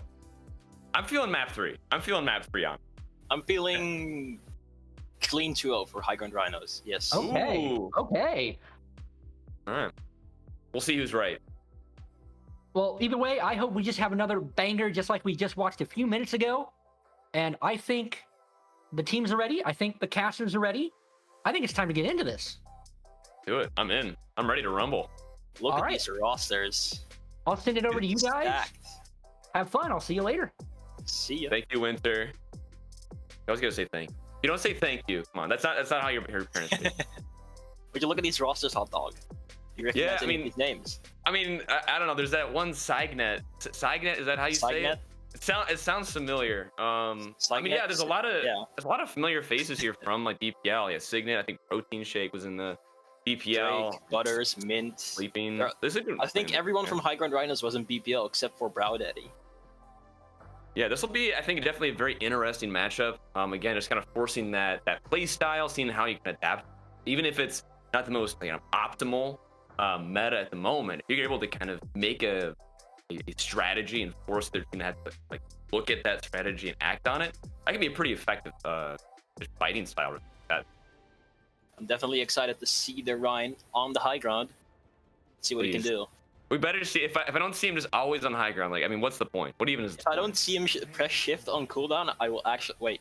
That's not right. Okay, wait a minute. Okay, I'm leaving. I'm Wait, leaving. I'm leaving. I'm leaving a cast. This is already the worst. Okay, Oh, there we go. There we go. Good. That was Close almost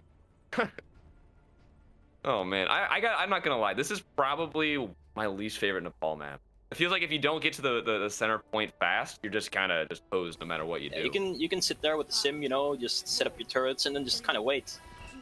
Seems like that's that's just- what high ground's going for too. It's gonna be immediately trying to get to the point, and oh, well, maybe not. The sim pick was another team. Yeah, Oh. here we go. So they do decide to go main, but without the TP. Oh, they're gonna TP straight to point. Okay. They're just That's kind what I of was setting talking up. about. They're just setting up the turrets and just wait. Don't have to do that much. Hey, there's not really what you Smart really can do. There we go. I was trying to walk in. Getting some damage in. Small Edge 3, aka Drams.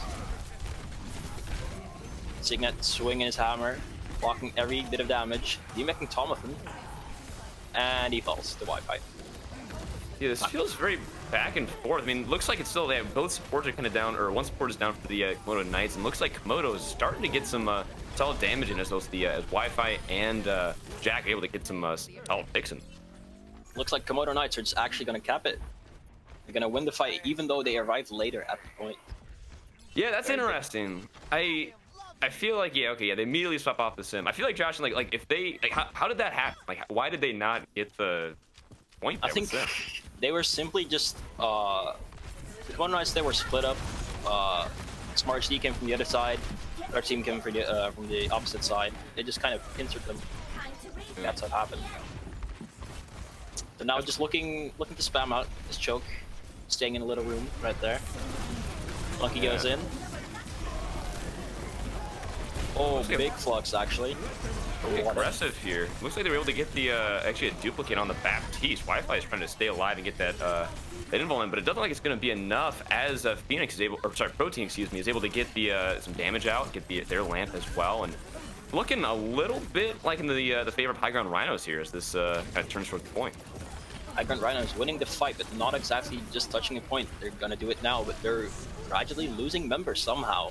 Beat comes out from sleeping. And it looks like they're just gonna... Oh, Protein, nice high noon. Oh, wait, Protein popping off. Gods of McCree. This is how you do it. He's riding, he's channeling the cowboy, which is I appreciate. Power of McCree has filled them. Yeah. I'm personally a big fan of Western films, you know. Yeah, I almost said a quick retake, but it looks like he had 72% for Komodo Knights here.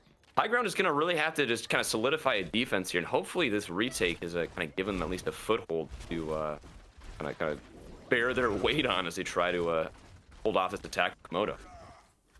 High Ground Rhinos really want to hold here, because otherwise Komodo Knights will cap and have like 2 fights left maybe to win the point eventually. Signet here with the Shatter. What's he going to do? Jack just rushing top with the entire team onto the sport line. Signet dropped onto point with their Mei. And I think that's the play you got to do, right? You got to like kind of play to your strengths. You got Mei here, so you can easily kind of disrupt this push in if you want to. Oh, Signet gets a Shatter blocked. Mei ult comes out. Wait, the copy Ryan from Wi-Fi gets a charge. Big slam. Oh my god. That might actually be enough. They're being very aggressive here. Protein got his Deadeye eaten up and that Diva Mac, but it looks like, yeah, they're going to try and do it. Thomas, a huge bomb there. That's 3. Yeah, I mean, that'll do it. I mean, when you need to get a clutch, I mean, a clutch bomb that kills 3, then that's right, just what the doctor ordered right there. Big bomb from Thomas to flip the point.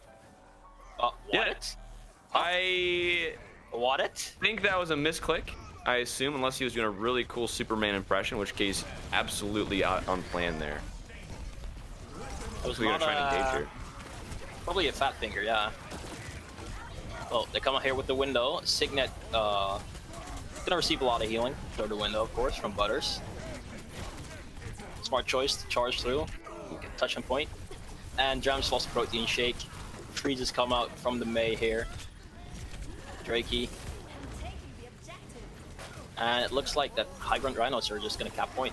Nice flash. I mean, that was just a huge beat by Sleep. I don't know if you saw it, but as Signet was kind of charging in using his patented Reinhardt playstyle, he went down to about 100 HP and he was almost dead, and it was able to just Sleep and just kind of popped in, got that huge beat in. And that's really what was able to get them that fight. And yeah, now it's 67 and 99%. And like I was saying, High Ground, they really need to just solidify their defense here, even more so than when I last said it.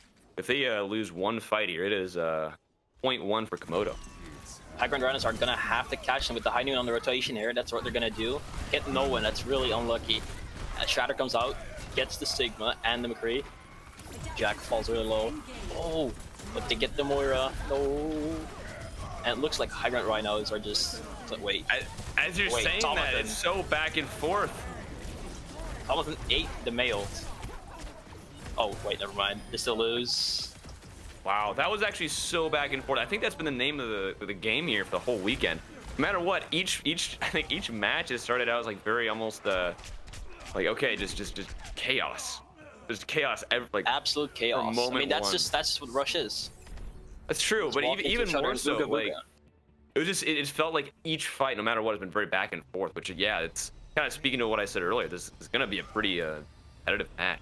But what do you think? You know, High Ground got 1 point. Are they going to be able to kind of keep this momentum up, or do you think Komodo is going to be able to find that momentum they had at the beginning of the match? Well, I think the comp that Komodo Knights is playing currently is definitely better than High Ground Rhinos comp, but it's also way harder to pull off. So I'm just gonna see. Also, the Echo Reaper, I'd rather play Sombra Tracer because that's more meta and probably better with the hacks and shit. But we'll see how it plays out. Yeah, I mean that's true. No matter what, you have to see how it plays out. And it looks like they've got a Mei and Creon here. Komodo Knights, they might have a bit of an advantage, but there's really no hit scan on the side of the. Why did I say that? There's McCree.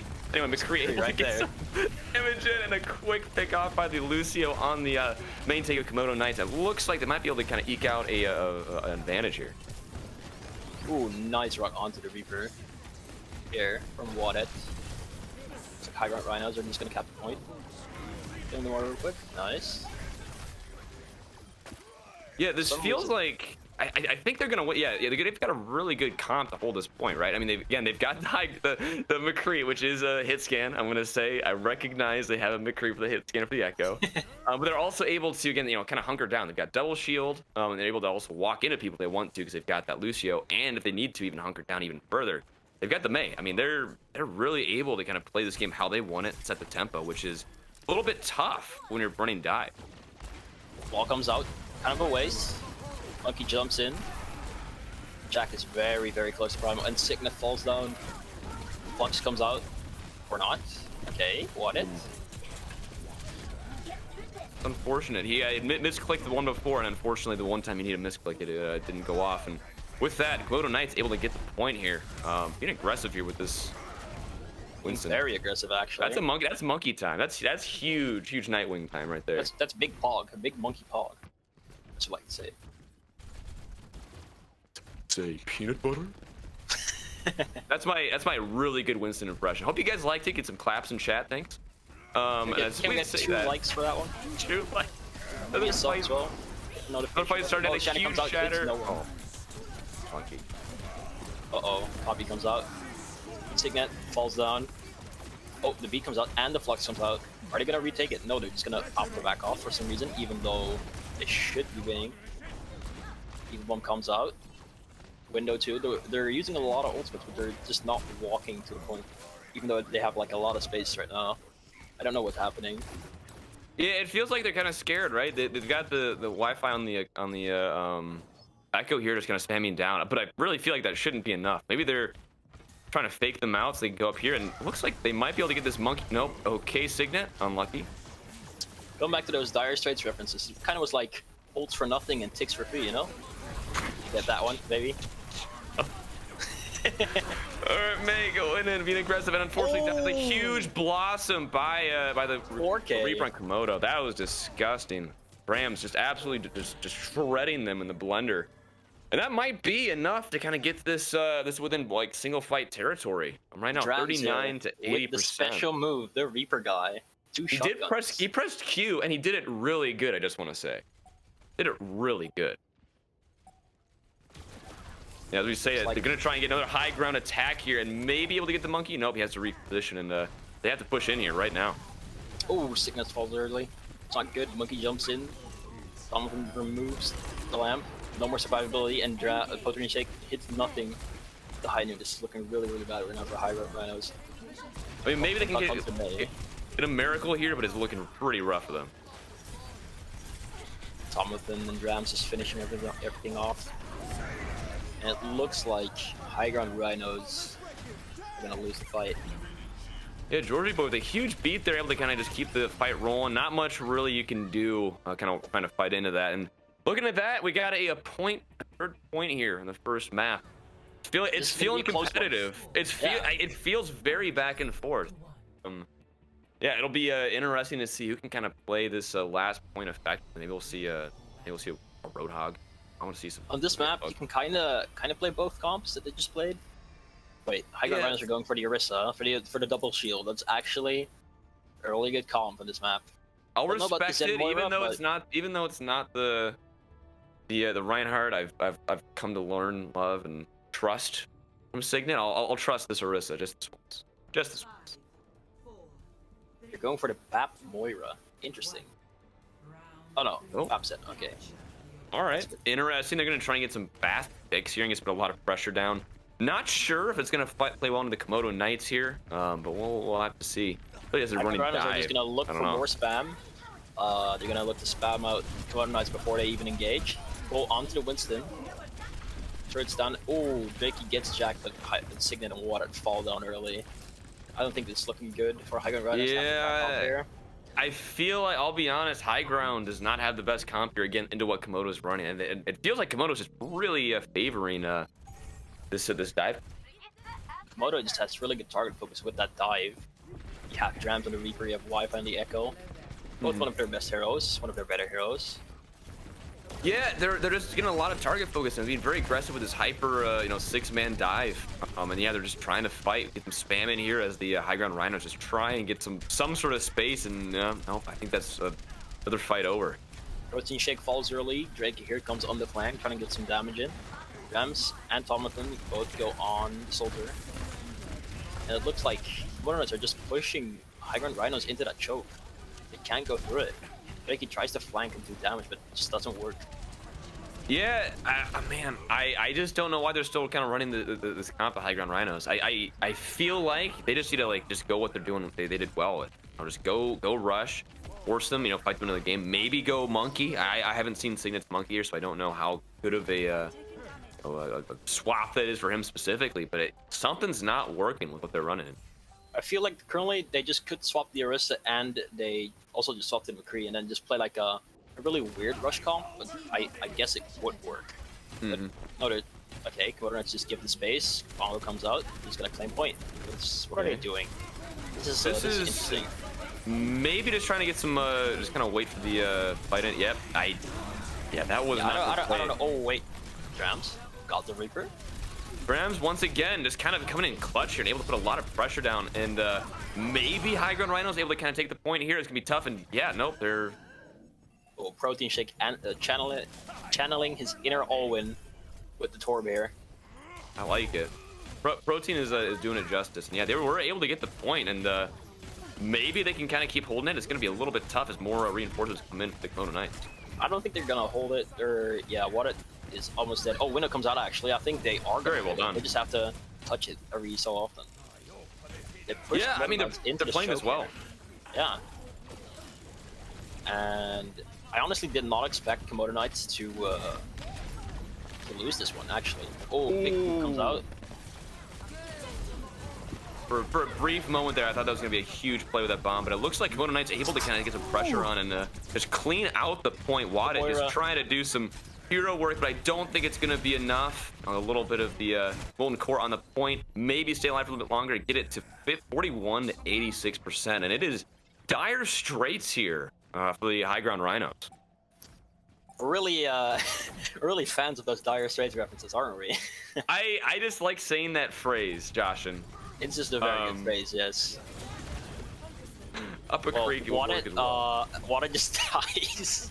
Okay. I mean, that's not what you want to do, but Protein Shake, they both are down their main tanks. This is very winnable. I mean, if they're able to get a pretty big pick here with this high noon, yep, their main healing down. It looks like D.Va as well. Wi-Fi trying to get some movement in here with the duplicate. Maybe Drakey able to kind of make this happen. It's looking likely. Drakey got the DPS research. That was looking like Research 2.0 right now. Maybe. That was just really well done. Drakey there on the back line, completely, uncontested, able to put pressure on just the right targets. Just waited out that D.Va Matrix, got their Q button pressed, and they just cleaned it up from there. Press Q to win, you know what they say. Looks like the Rhinos are coming up here with 2 Qs. And High Grade Rhinos also has 2 Qs. They pop 1 Q. Interesting. I think Sleeping's Q might be a good Q here. The rally. Wadit's Q also is very good. D-Max, but Jack's Q, D-Max the D.Va, Signet just falls down. Wow, Jack was not letting the Sleeping live there. He was absolutely going to chase him down. This could be losable for high ground, and especially with Drams on the Reaper with another loss that didn't get anyone, but thinking that might just still be enough putting that pressure down. Here comes Wi-Fi on the Doomfist as a last-ditch effort. Drams, they'll get remixed. Okay, good. Very, very good Wraith there. And it's looking like Signet on the D.Va, just trying to get some stall picks here. With the Death Blossom. This could be it. Ooh. Gets no one, almost got booped off. You have to Wraith Protein, do not die. There we go. This is still so back and forth here. Protein put a lot of pressure on the Komodo Knights of Amathan D.Va. I'm just trying to put any sort of pressure on just to kind of get an edge, and looks like Drakey able to get some more just picks here on Drams. So back and forth. What is this fight? Wi-Fi getting a lot of picks, but Water clutching out, trying to stall on the ball. Signet on the Diva, not a hero that he's known for. Let's see if will he get the remake kill. Nope, beat comes out. Clutch beat that remake Bomb. kill. Wait, break the shield, break the shield. There we go. It looks like High Ground Rhinos are losing the fight, and oh, big stick even Drake doesn't get any. Yeah. Ooh, I mean, this is still maybe winnable. I mean, this fight has gone on so long, so as soon as one team is kind of losing control, it's going to be over. And Drakey just trying to put, again, some pressure on there, and a huge just blossom from Drams, just getting that pick, and they're able to clean it up. Komodo Knights taking the first point. Yeah, Drams kind of hogging out, if I do say so myself. 1-0 for Komodo Knights. It felt a very close match. It felt we said it so much. It's so back and forth. I feel like the difference maker is going to be these just these hero plays by the DPS. Protein Shake getting a lot of damage in this play of the game. I like it. Oh man, kind of a spooky little spooky boy. Spooky Swedish boy with the molten core right there, as you saw. That was a very close map. Yeah, in my opinion. I felt like Komodo Knights. I don't know. I felt like they had kind of control over the entire map. Like they even though they kind of let High Ground Rhinos take the point, take space, they had a plan to get it back every time. They knew they were going to lose a fight. They're going to say, okay, wait, let's wait a second, find a better plan of attack, and then go for it, which I think was kind of working. It seemed to be a pretty effective strategy. Also, it didn't really help that High Ground Rhinos also stayed on double shield, perhaps, for like most of that last round. I don't know why. I don't quite know the decision to go with that. It was an interesting decision. I like it. You know what though? Again, we're playing the team that that was known for forcing a meta pick, forcing a meta. This is them just doing it again. They're saying, you know what, we're gonna go for it. We're gonna go forcing hard. the meta, but then Signet later swapped the Diva for some reason. Not even Ryan. Yeah, because they're gods of Diva. Signet is gods of Diva. Oh, the main tank player. Yeah, that's what I said. Gods of Diva. Water is also a main tank player. So. God. Do we have any idea what sort of thoughts, you know, going into this next map? What do you think it's gonna be? We're gonna see another rush of King's Row. I don't know what the next map is gonna be actually, but they're gonna obviously pick a hybrid map. I think King's Row, that seems to be the favorite map for this tournament at the moment. Yeah, because the High Ground would pick is losers pick. So just in next map is King's Row. Yeah, that tracks. As expected. They're gonna try and keep. They gotta try and get Signet on that. Just keep him on the Reinhardt and just don't take him off. Play the advantage for it and just stay the course. I trust Signet's Ryan. I trust it. I think this map we're gonna see a lot of charge, a lot of shift from Signet here. I'm gonna see him truly pop off on the Reinhardt. I hope. I mean, every time I see him play, I hope to see the true inspiration for tanks everywhere. Absolutely inspirational from Signet. They're High Ground Rhine, named after him. High Ground Rhinos. See, that's the beauty of it. It's a joke within a joke, but it's not even a joke. It's a state of being, state of mind. State of being. It's a vibe. It's a way. They would pass every vibe check for main tank players. So good. So yeah, Josh, while we kind of wait to go into this next map, how's your day going? What sort of situations have you been up? Played some Overwatch. Won a little bit, you know. Locked the first. Logged out. Logged out. Yeah. Yeah, that was about it. Maybe played some guitar. Like Dude, you. Nice. Like guitar. I do. I actually have my guitar. There's one right there. It doesn't have any strings on it. I need to. I actually took the pick guard off. I was gonna try and swap the pickups, and I realized I need a soldering iron. I was kind of looking at it and like, why did I do this? This was the dumbest decision. Enough talk about the guitar. No, it's my cool guitar. It's white with a matching head cap.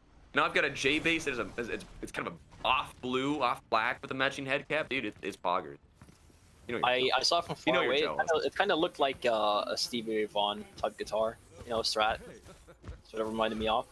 Yeah, it's a fun one. But fine, all right, fine. We won't talk about cool guitars anymore. Let's talk about May just destroying that poor spray.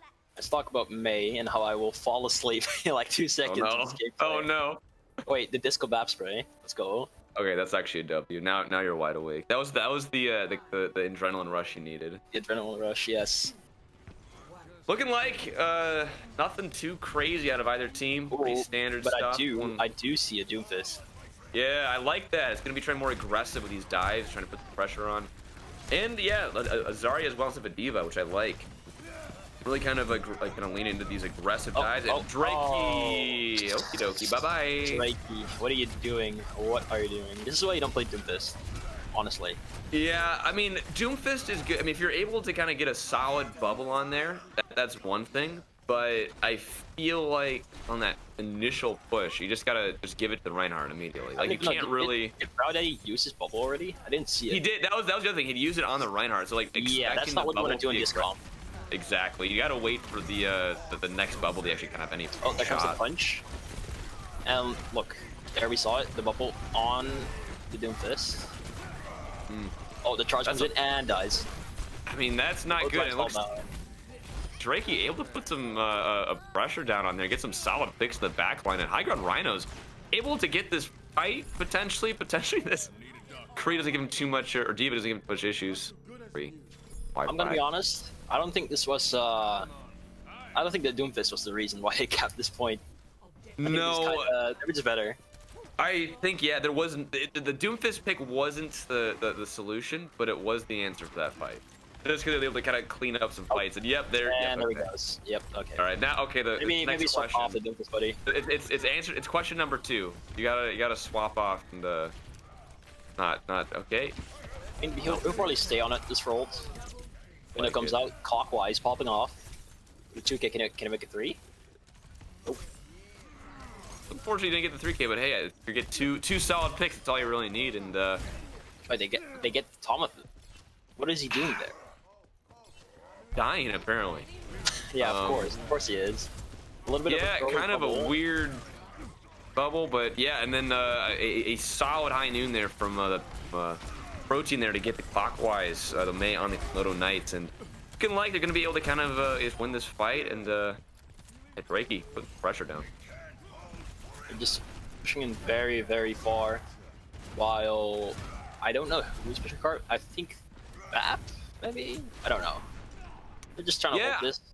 I'm not sure. Maybe we can get a card shot of that AFK Lucio just hanging out. Just really chilling. Oh yeah, dude, get it. Let's go. Oh, it's 2 people cart. Okay. Sleeping, stay alive, stay awake, buddy. Stay awake. No, it's hard. Stay awake. You gotta push cart, man. Looking like the Komodo Knights going in for another recontest here. They do have a lot of ults. This could be a winnable fight for them. Oh, as I say, that is 6 ults to the high ground too. Drakey, no, you're not supposed to feed. What are you doing? Wi-Fi is shooting at everyone, not using the window. Okay, never mind. There we go. This is a cleanup. I mean, that's how you do it. Yeah, I mean, again, Drakey, even though he's been able to kind of pop off here and there, and Wi-Fi just getting a little silly with it, doing some tomfoolery with that Zarya. A bit of tomfoolery, yeah. It's just like Drakey was able to get picks, yeah, but at what cost, right? Like it felt like the value he's getting is really disproportionate to the amount of value he's giving the other team by being on that hero. I feel like Drake is just going in a bit too early. He's not like going in mid fight. I think, like personally, I like to go like mid fight after all the cooldowns are used. But I'm not a Doomfist player, so I don't really know. You know. That's just what I think you're on the money, but Jack quickly got pushed down, and a wall from the side of the Komodo Knights could be enough, and it looks like going for a... Oh, no, Signet, no! MTD. That's how you do it. We might kill all. Oh my god, Thomathan! Oh, this could be... I think it's still losable for this Komodo Knights, but I do, again, more tomfoolery. Imagine losing a fight when the fucking enemy Reinhardt charges your Reinhardt off the map, taking them both down. Protein Shake's got a little bit of a walk here to get back to the point. So it looks like High Ground Rhinos just gonna play the point, just gonna wait for them to get up to 6, and they're gonna try and get this next fight rolling here. Window comes out, lamp also comes out, and Clockwise just gets absolutely demolished. Wi-Fi pops the high noon, kills Sleeping. Just looking to destroy the lamp here. Drakey trying to contest the McCree. Ooh, big shatter. There you go. Oh man. All right, I will say that fight engage did look better for Drakey. That was how you wanted to play it. He went in as the fight was going on, got some damage in. However, the slam on the side of the Komodo Knights kind of quickly ended that dream. Kind of a better slam, in my opinion. Kind of MTD. Oh. Anyway, Signet coming in, trying to prove me wrong here with this slam of his own, and maybe just kind of forcing him to walk back, just kind of inflicting psychic damage. A huge slam. That's everyone. The entire team. Wow. Signet, gods of Reinhardt. High ground Rhinos getting the space they need. This is looking pretty good for them, Josh. High ground Rhinos not really on the high ground right now, but they're definitely showing us what they got at the moment. They're on the high ground of the probability of winning this point here. It's a mental high ground, and yeah, it looks like just trying to get some chip damage here. They need this this grab to connect, and they need Diva to this grab here on trailing like Komodo Knights, or else it's going to be a quick fight for the high ground. Looks like the high noon is coming out here. Doesn't really destroy anything, not even the shield. Lamp goes down, and it looks like Komodo Knights are just going to recontest this. They're just going to walk in front of him. Wall comes out, and yeah, that was well done. I didn't. It was kind of confusing. Yeah, because the high ground put in a lot of pressure. There was some ults there, and there was like a wall that went up for clockwise. Was that kind of what happened? They just walled them off, gonna stop the momentum. Well, first of all, they just broke the shields. They did what they needed to do, and then they walled them off, and just kind of cleaned them up. It was really all just about like pushing them out. Oh man, dangerously low. Wi-Fi is a menace on this screen. They've got 6 ults here, and they used the window here a little bit early, kind of push them back, and a pick on the Reinhardt. That's all they need. They're just gonna use 1 ult here, and that's fight win. Wi-Fi again. Man, this dude Jack is playing another shatter. Jack is just farming. He's playing on he's playing on 6G. That was like a 4K. That's awesome. Really well done. This is just battle of the Reinhardts right here. Yeah, I said last map, I felt like the DPS were kind of getting the job done on both of them. It was kind of a DPS fight, but it feels like it's a lot more like team diff here on the. Oh, Drakey, what are you doing? Signet actually walks over the wall and protects Drakey. Drakey still dies. Tomlinson gets the bomb kill. Break the lamp, kill them all. There we go. These ult rotations are so clean on the side of the Komodo Knights. They still have 2 ults, almost 3 now. I mean, if they're able to get a fat, or shit, okay. They're gonna get a fat fire strike, baby. But yeah, they're coming in on 3 ults here. Again, pushing into 3 ults, the high ground Rhinos. Yeah, let's see if Drakey is able to complete the do not die first challenge. High noon comes out. Both high noons, I think. No, Shake dies. There you go, Shadow comes out. Wi-Fi just destroying on this McCree. So once again, Wi-Fi just being the difference maker. I don't know why. He's just gonna die here, yeah. Well, it is final fight, so I mean maybe they're just trying to make something happen, but maybe I should just look better and look at the time actually. I mean, you're not. I mean, hey, if you know what, if you're looking at everything but the time, that would be a completely valid comment to make, Josh. It's all right. That's round 1. Yeah, I feel like Wi-Fi just coming alive right when they need them. It really does feel like Wi-Fi is finding the stuns, he's finding the chances to shut down Drakey, and is kind of making Drakey feel like he's not really in the server, honestly. Aside from one fight where he got like 3 cleanup picks, it's been very one-sided on the side of the DPS for the Komodo Knights, it feels like. I think Komodo Knights are gonna make it close here. They might even win this map, honestly. Because if High Ground Rhinos just come out of the spawn gates with the Doomfist again, wait, Drakey, okay, he's on May. This is way better. This is way better for them, in my opinion.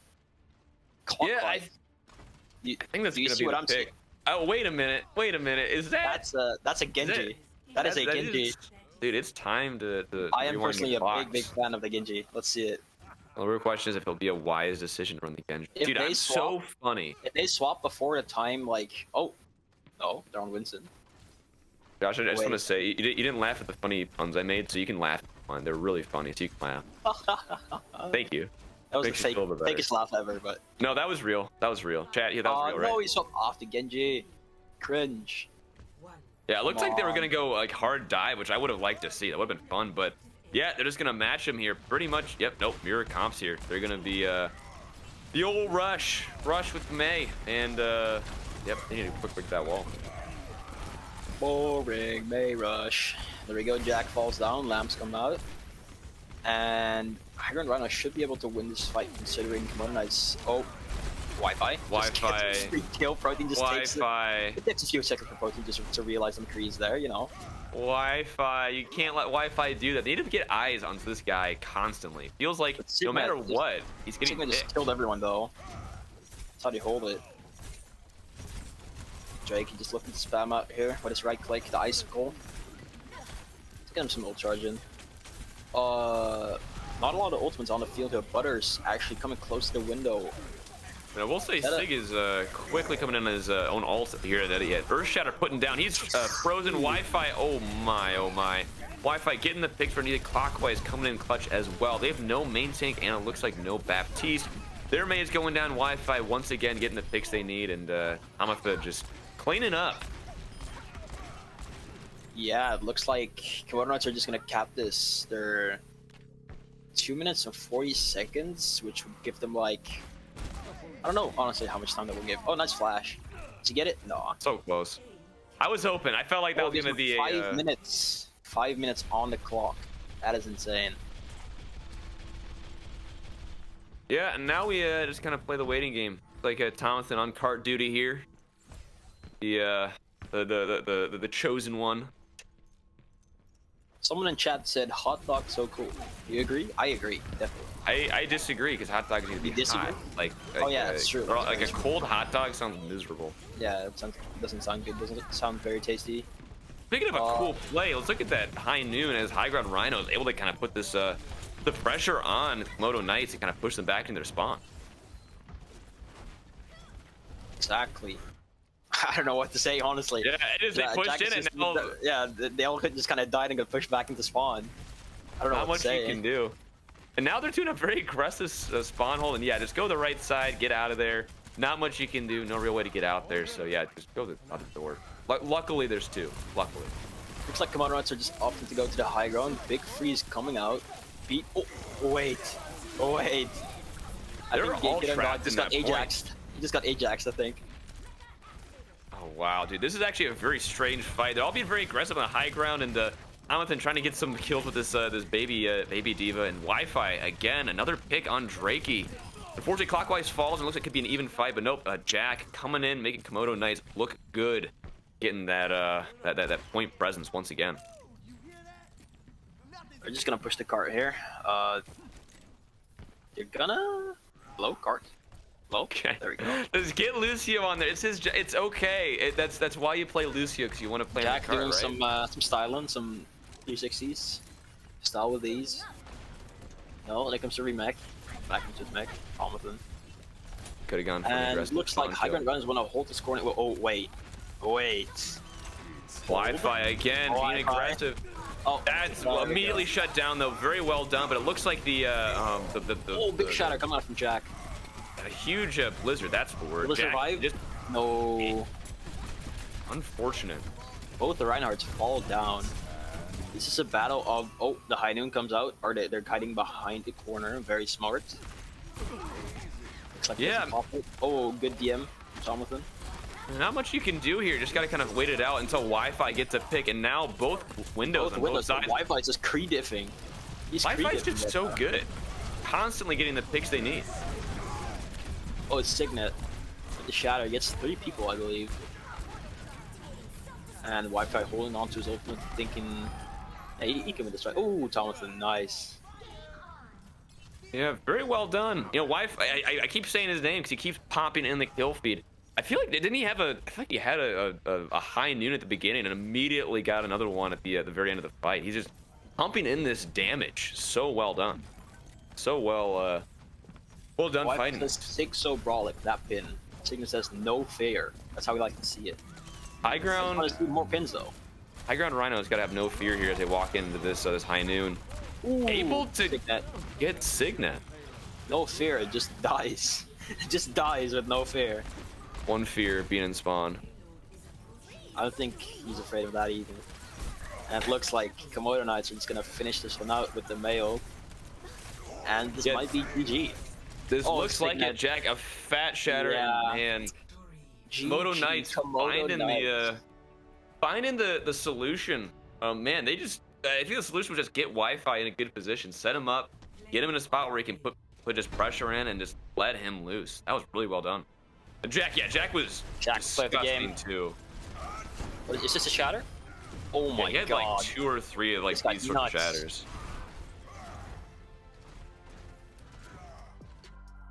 Yeah, that was just a well-fought match. I'll be honest, I was hoping for a little bit more out of the high ground Rhinos. I felt like maybe they got a little bit stuck kind of in the comps they're running. But overall, it was a very, very fun match, very back and forth, felt very competitive. Very competitive. The score doesn't look very competitive, the score, but we know, obviously, we watched the match. It was pretty close. Even though they did not cap the 3rd point on King's Row, I think it was still a very, very close match, coming down to like the Ryan diff, Kree diff, a lot of things. Yeah, it felt like Wi-Fi was just able to kind of just be put in a position where he got the most damage in, the most pressure, able to find those picks where needed to. He was doing a lot of fanning the hammer, getting a lot of damage in on the Reinhardt, and able to kind of win those fights with that. And looks like we got some players in here. Hello. Hello. What do we got? Hello, Drams. Yes, the Borpus. Drams, Mr. Blender himself. Yep. Mr. Special Move. In a blender, I'm just spinning, man. So you guys are now up 2-0 in groups. You have one more match left immediately after this on a stream against Genesis. Mm-hmm. You have the chance to go 3-0 and possibly capture that first seed going into the tournament. How much would that mean to you guys to get that first seed? We practice a lot of certain maps, so having map pick would be very good for us. So we are looking for the 3-0 very, very greatly. And I mean, High Ground Rhinos, they're no slouch of a team. Like we were talking about this, or the casters were, is like it's closer than the scoreline indicated. So like, what did you guys see from High Ground Rhinos that you guys sort of like took advantage of throughout the match? The Borpa spin diff. That's what yeah, so yeah.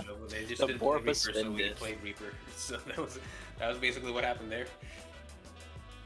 I mean, they had a really high tempo and they knew how they wanted to take fights, and kudos to Jack for recognizing what we needed to do and leading us to go quicker and faster than they did. All right, good to hear. And I mean, right now you guys sit, again, 2-0. You have a really, really good chance right now of just straight up getting into playoffs no matter what. I think it might be clinched at this point. I'm not entirely sure. Yeah, if you're 2-0, I believe you get the bracket. Yep. Well, good luck in your next match, because clinching that first seed would be huge. Yes, thank you so much. And casters, you guys have any questions for them? Which team are you looking forward to like playing against or even beating?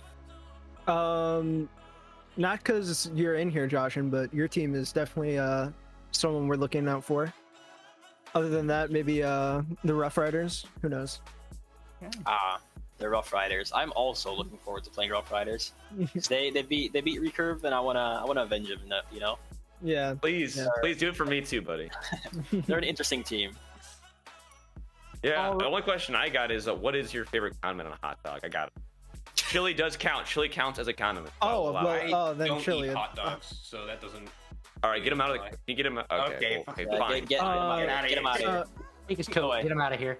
A nice loaded hot dog with chili, sauerkraut, maybe some mustard, a little bit of relish.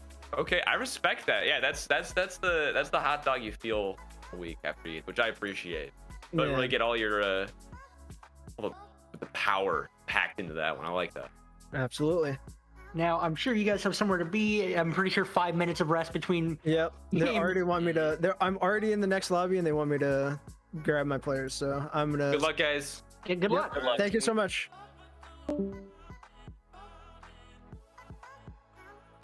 All right. Well, that was fun. I'm sure up next here on C Stream, we have Golira versus British Seals. Golira. Golira glue. Does this work? Favorite. My favorite Oh. adhesive. Ah, shit. So we will. Oh, do you have Golira map? Golira land? There we go. That's just. Yeah, Hey, Golira land. let's Mine's at go. work, unfortunately, but Golira in Golira spirit. lab. But we will see you guys in just a few minutes when we get to that match. Stick around.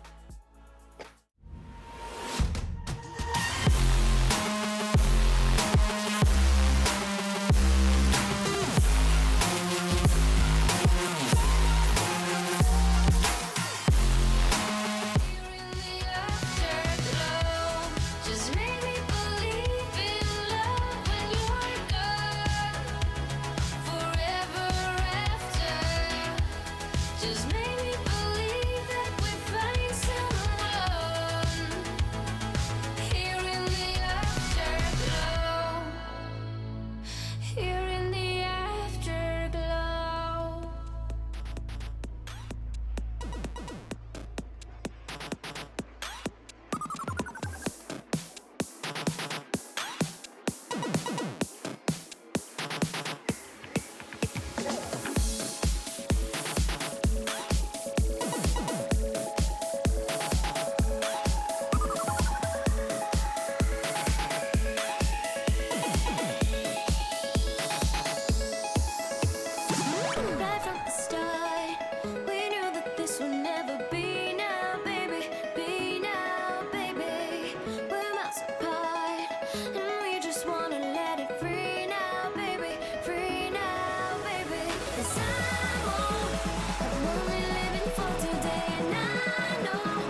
for today, and I'm with. Where are you guys? Haitian Homie and many fandoms. Hello! Welcome. Today we've got a very fun match today against Golira and the British Steel. Fan of the pronunciation, very, very authentic. So, I love the name. Yeah, it's such a good name. Golira, currently they're running 0-2, and the British Seals are 2-0. So, any predictions for today's matches against the British Seals and Golira? I don't want to say it's going to be a one-sided affair, but I mean, we're looking at a team with an 0-4 map score versus a team with a 4-0 map score, and you can kind of put the pieces together. It might be a little bit of a rough match here. Yeah, it does look like all signs are pointing to British Seals based on their past performances, but I think that Team Golira might surprise us here. Even if they don't win, I feel like they're still going to make it close, possibly even a 2-1 win for the Seals rather than a 2-0 sweep. Yeah, it definitely could be. I mean, Toxicinator has a history of putting together some pretty strong rosters in these tournaments, so anything could happen, you know, and especially if you're a Golira, you want to come out here and at least get a win in this tournament and try to prove that you've got something to show. All right, so they're pulling up the roster for British Seals and Golira. So any personal players you guys want us to look out for in either teams? I know for Golira, Coconut and Toxicinator are veterans to the scene, definitely. Coconut, a very, very great DPS player. And then on the side of the Seals, we've got Azu, which was who's actually the winner of BPL Season 2 with the Catboy crew. So we might see some amazing gameplay coming from Azu. For sure. I'm going to be looking out for Majin K. Shout out to the Lord's University team. Pioneer, a good friend of mine, is a coach there. Coached Majin K on that team to a championship in their division. So I'm looking out for Majin K as a Rhine player myself. And then, of course, on the other side, you do have, Azu. You've got Coconut. You've got a lot of the players who were from Catboy crew in Bad Patch Mario League Season 2. So we're going to be keeping an eye on them because they, as you said, they came out and had a really good showing in that league. So we've got a lot of players to keep our eyes on in this match. All right, so let's just hope Golira monkeys around a bit and clutches a win or two. And for British Seals, let's just hope they're more Britishy. Something More like British. More Britishy. More God, British. no. we don't need it here. How many bits Down does it here. take to take down a angry gorilla? No, it's an angry Golira. Golira. yeah, An Golira. angry Golira, for sure. Isn't it more like 6 Goliras? I True. want to hear their comms. Like, are they going ape like they were last? That'd be really good if they committed to the bit. You've just got 6 people in the lobby just... Well, we get to find out now. We're going straight to Ilios, where these two teams are going to be duking it out. I think that British Seals have been very fond of Ilios in their Sub-24 runs, so I think this is a comfort map for them, so we'll see what they have. For sure. We look at Ilios here, and British Seals are 2-0 on this map. Golira 0-2 on this map. So again, just want to come out here and set the stage with the knowledge that it could be a little bit of a rough match for these teams, but anything could happen in the Avast sub tourney as we are ready to go into the map here. Both teams running out. Oh, excuse me, my feed is a little bit broken at the moment. We've got the Pharmacy on the side of Golira with Coconut and Stacy, whereas it looks like British Seals is going to try to do more of a dive-esque with the Winston Diva, but so far it looks like things are turning. They're not. It looks like both teams are holding their ground, although it does look like British Seals are getting some kills. Yeah, definitely. It looks like British Seals are in fact taking some early picks here. We've got Sherb coming in with the melee kill to start things off. That's a little bit awkward. And looks like we've got the British Seals with the first control of the point here. Really good, really where you want to be to start things off. But watch out for that Coconut. Oh my gosh, it's beautiful. Gets a 2K, gets taken out, but that's all right. It might be enough for his team to be able to come in here and take control of the point. especially with that res coming in thanks to Stacy. That was a great opener, and I wanted to point out the difference in the comms here, because right now we can see how the Pharmacy as well is really working for the side of Golira, as it looks like they're about to flip the map. But I like their way of thinking, because obviously they're revolving around the Pharah gameplay, hoping to get some opening picks with the Barrage or Boops, whereas the British Seals, I think that their comp is kind of catered to it though, because they can, in theory, dive the Pharah and make sure that there's no real space, but now they have some ultimates to work with, as that EMP is growing on the side of British Seals. For sure. And going back to what you were saying, you know, if you have a DPS like Coconut, you really want to put them into a position where they can just kind of go crazy. And you see that in the ult charge. Coconut already almost to a second one, but that doesn't seem to matter because Spiros comes in with the EMP. They're able to get a pick off of it. Vincent coming in with not one, but 2 picks. And it looks like this point might be going back the way of the British Seals, as they just need a little bit more to be able to clean up this fight. Diva Bomb comes out from the side of Golira. Does catch one, catches Sherb with that. They're still staying alive here, at least going to be able to get some good stall, draw this out as they take the lead in percentage. Coconut coming back with a pick, another pick from Toxicinator, and you know, I may have called it a bit too early. This fight could really be going either way as Golira try to crawl back here. Coconut with yet another pick, and you know, this is what I was saying, you really want to put your DPS with another pick in a position where they can really close things out. That was a fight that early looked like it could have been lost, but they were able to bring it back off of some incredible DPS play. Definitely. I think that the way that Golira approached that was super smart, because instead of just backing down and letting British Seals take the full point, they decided to stall with some ultimates, and then Stacy was able to get a good res, and they were able to flip it back. So now it looks like it's going to be approaching last fight territory for them. If they win here, then British Seals are going to be forced to touch, but we can see that Paul and Sher both have their ultimates, 2 great defensive and, Paul's case, offensive as well, as the Coalescence and the Beat pop out at the same time. Yeah, you don't always want to be overlaying your support ultimates, but in this case, you know, you're looking at final fight territory. You got to come in, and Paul does do a lot with that Coalescence, is able to get 2, and that might be the opening that they need. But again, Coconut says no. Oh no! Oh no! Bloodthirsty support. Sherb comes back, and what looked like Coconut was going to be able to once again clutch out a fight, Sherb said no, sent him right into the well. And you know, with that, Golira might be able to take an early lead in this map if they can just clean up the point. Vincent, though, having the only ult on the field, might be able to help his team take this. Doesn't get a whole lot of value with it. Overtime is still ticking away. Golira still in control of the point, but slowly could be losing some ground here.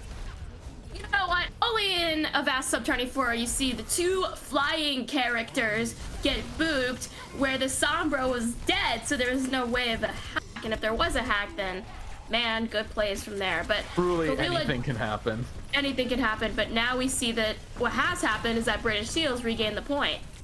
It is a little bit of a clown fiesta, though, because even though that British Seals have control of the point, it looks like the picks are going the way of Golira. They're up 3-1 in this fight here, and again, we're not going to talk about that. We're not going to talk about that. What we are going to do is see that Golira is looking like they're going to be able to flip the point. They do have some picks in this fight. Toxicinator with a nice 2K, and it looks like they're just one hero away from, there we go, flipping the point. So close to being able to take this point. And you know, for a team that is coming in here with 0-4 map differential, they're looking pretty strong, pretty competitive on this first point of Ilios so far.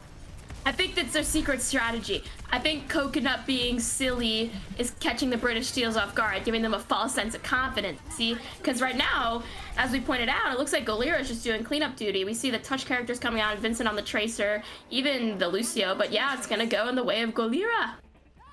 Yeah, and you know, really strong showing there. This is the sort of map where there's a lot of obviously high ground for a DPS player like Coconut to get a lot of value. So you have to wonder if the Pharah is going to be able to work out on all of the maps or not. But you know, on Ilios especially, you're going to be able to run it in a lot of scenarios. Even here, you're going to be able to pull it up, play around the pillars, and you're still, if you're Coconut, going to be able to get in a lot of damage on this point. I think Ilios really works with Golira's comp because there was so much space, like you said, and it really allows for their comp to shine, like how Coconut can fly super high and how Obels on the Monkey can also get stuff done with the Primal Rage. For sure, and what you're going to see here is kind of old Pharah versus new Pharah as Vincent brings out the Echo here. So although he has no pocket, we obviously know that Echo is a very strong hero, especially right now. So it'll be interesting to see what a pocketed Coconut can do against this Echo as we go into the first fight here. Looks like we're just kind of trading blows back and forth. No one's really falling just yet as these teams are building up some ultimates. And there's Riptide with the first pick in the fight. That is Coconut's pocket down, Stacy down, Toxicinator down, and looks like if there was a little rust coming out from British Seals on the first map, they are coming out strong on the second point here, taking this first fight cleanly. I think their initiative and their hero switches really show adaptation from the last map, because they didn't succeed, obviously, in stopping Golira, but now I think they have adapted to what Golira is trying to run, and they're working with it, especially with Vincent on the Echo. Right, and you saw that with the way that they were able to focus down Stacy on the Mercy, not once, but twice. That is twice in a row that Stacy's been the first pick, and that's going to be huge, especially when your team is playing around a pocketed Echo, a pocketed Pharah. And that's big when you're talking about comms. You've identified the issue, and you're able to go ahead and take it out. As once again, it looks like the British Seals are going to be cleaning up this fight and holding control of the point for a second one. This is looking pretty one-sided for the Seals, but Golira definitely has some tricks up their sleeve. We see Coconut and Wavy nearing their ultimates, and also the Obels already has the Primal Rage, so we're gonna have to see if they can do something, but not quite yet. Yeah, we see a lot of ultimates coming out here. We've got the Primal Rage coming out. We've seen a bomb thrown in, and this fight is just back and forth. Coconut finally getting that barrage online. This could be a difference maker, but with Sherb having that beat, anything could happen here. They could be able to hold this point for a long time and stall it out to 99. We're kind of in a little bit of a neutral fight now as both teams are trying to reset here, come to full strength as we get ready for what could be the last fight of this point. This is super close right now. It's all up to Golira to get this point back, because like you said, last fight territory, it's not going to be good right now. The support ultimates are coming out, and we're going right into it. Looks like Toxicinator on this side here on the edge of the map, just looking to try to, take care of this Tracer, at least keep her off of their back. Coconut coming in with a 1K, not able to get 2. Echo Bomb comes out, and the Echo Bomb, oh, we've seen so much of it in the Overwatch League. We're seeing it here, and that looks like it's going to be what the British Seals needed to really clean up this fight and take us to a third point here on Ilios, as they just look to clean up these last little stragglers. Yeah, British Seals, Vincent on that Echo really allowed the team to shine and take the point back. We don't even see Golira get any percentage here. So when we go into this map 3, it's going to be up to Golira now to either modify their comp in a way that can combat what the British Seals are doing now, or they switch entirely and try to adapt, just like how British Seals did. Pull a Uno reverse card on them. Yeah, it's definitely interesting to see. It looks like, and anything could change, but it looks like Coconut is still on the Pharah here. We talked a little bit about how the British Seals were able to identify the issues from their first point and made the swaps that they needed for the second, and it looks like they were a lot more comfortable on Ruins. But you see Golira really sticking with this same sort of comp, so you have to wonder, are they, what are their comms sounding like? Are they getting what they need to be able to, adapt throughout this match? Or, they're really putting all their eggs in one basket here to see if they can make this pocketed Pharah work for them.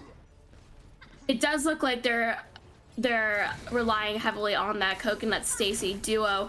They have been able to show that it can work, but so far, as according to the second map, British Seals doesn't want that to happen. But look, the Echo duel is done, and Coconut takes the lead.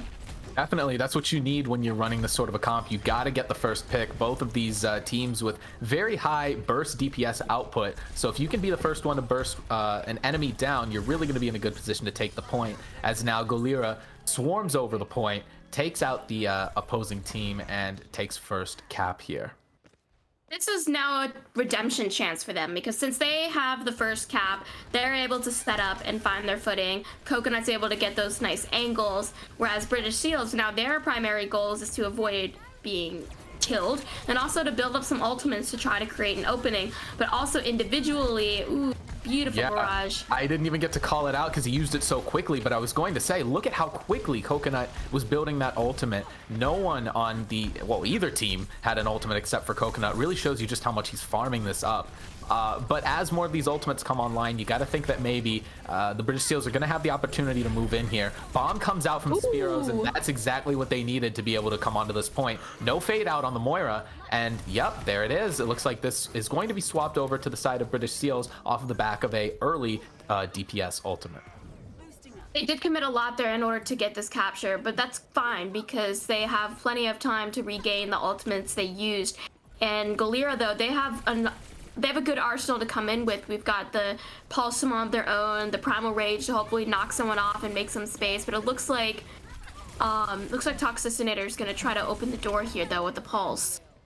Yeah, and if you're the British Seals, you almost have this beat coming online. That's going to be really important for, holding the point, stalling it out. But with Vincent falling early, that's a lot of DPS that's out of the fight. Obel's very low as he tries to clean up some of these kills, come over to the point. Neither monkeys have jumped. This is going to be a fight on the point for supremacy. Primal Rage could be coming out. There it is. This might be huge and getting some boops off and cleaning up the point.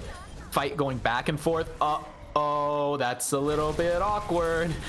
Monkey goes off the map, but it looks like, Golira is going to be able to clean this up. Coconut just absolutely Holy dominating. Coconut. 6K. Coconut. They have families. Well, Golira is not playing around anymore. See, I told you, it's the strategy. When Obels fell off, we were like, uh-oh, silly Golira. But then Coconut comes in and just gets a 6K. Well, I mean, if your whole team is Golira, you don't miss one gorilla, so I guess you can still make it work with 5 others. But really, this has been a DPS show here on this first map on Ilios. We've just had some incredible back and forth action as Coconut is just chasing down Vincent, looking for that pick. Doesn't seem to be finding it just yet, but there it is. Yeah, if your DPS are occupied, just kind of, leave it to the rest of the team on the point. We're getting close to last fight territory here as Golira ticks it up over 80%. Pulse Bomb comes out, doesn't find anyone, sticks a tank. Toxicinator looking to throw in a DPS ult of their own. Trying to bring down this Moira, that could be huge. But Azu on the ball, looking to kind of take back the point here, and British Seals might have what it takes to take it over just now. Yes, this is looking good for the British Seals right now. They got their point control right at that 99, and now Golira has 2 options. If they're able to successfully win this fight and then call it a day right now, that's fine, but they need to pay attention to the clock right now, because if they lose this fight, then they're in a little bit of a pickle. So obviously we see how they're gonna try to make this quick for both sides. Yeah, Riptide with a early bomb here, and the Golira just was okay giving up that point because they had so many ults to come back in with, and they just popped them there, and looks like they're just gonna be able to head over to the point. They had the Coalescence, they had the Valkyrie, they had the yet another Coconut Barrage, and that's really all you need to take the point when they don't have a beat with the Lucio on the other side. With Sherb not having that beat, that was just easy pickings for Golira to come in, take out the team, and really just mop up the point here. Last stragglers coming in from British Seals, but as Obels pops the ult, oh no, takes the ulting Sherb off the map, and that's gonna be all she wrote here. Just a matter of cleaning up the stragglers, but Obels with a really big ultimate there, because anything can happen in a sub tourney.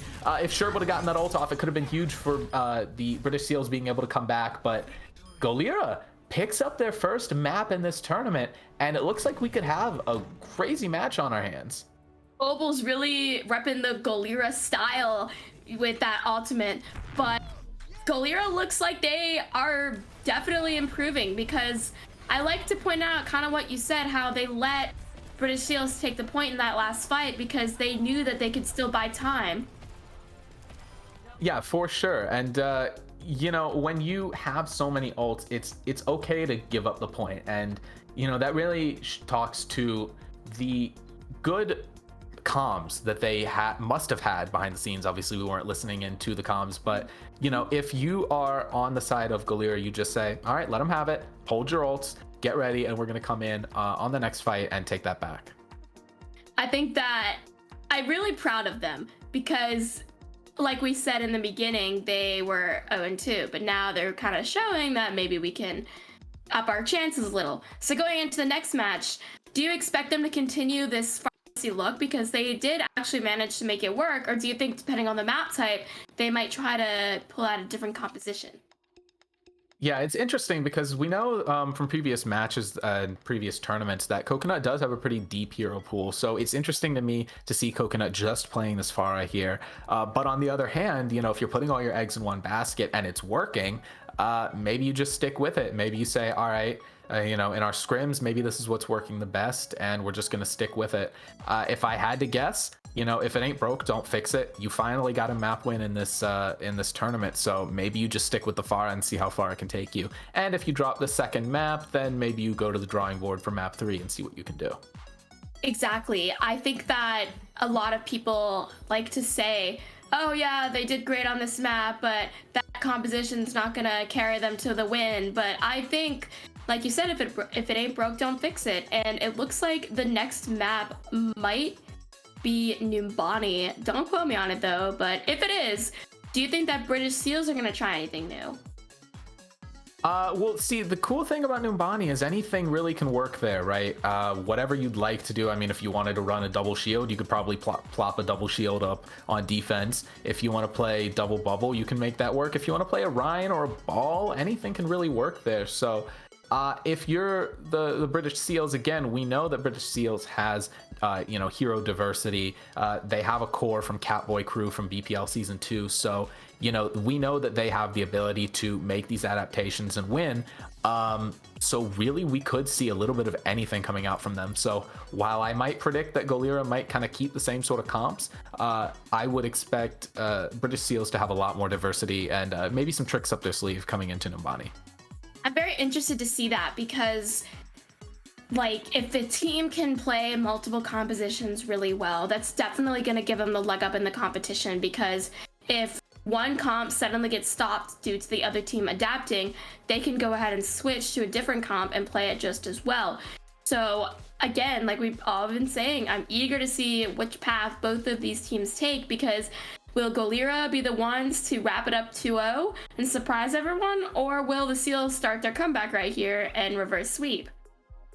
Yeah, I mean, if we're talking about kind of the history of these teams in the tournament, you might say that the British Seals would be the smart choice here.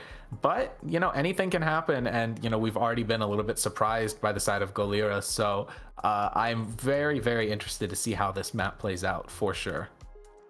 And as we're waiting for the map, since we've already went over all of the possible outcomes for Golira and Seal, who do you think would win in a real fight? A real gorilla or a real seal? Oh, it's got to be a real Golira. You'd need several seals, I think, to take down an angry Golira.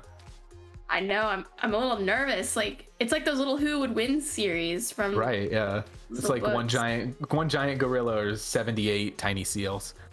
I don't know. I think that the British Seals, I don't know about regular Seals, but I think British Seals might have a little bit more extra oomph to them. Yeah, for sure. I'm also interested to see here, we have some swaps that are going to be coming in. Spyros and Riptide are out on the side of Seals, Magnolia, and Azu coming in. And then on the side of Golira, you've got Majin K coming in for Obols, and I believe Spooky Ghosts in for Wavy. So, you know, that kind of throws another wrench into what we were talking about in terms of what these teams might be running. We know players like Majin K like to run a lot of Reinhardt, so I'm not going to say that that's any indication of what we'll see, but it'll be interesting to see what these teams, you know, kind of reworked rosters coming in, what we might actually end up seeing once we get into this map.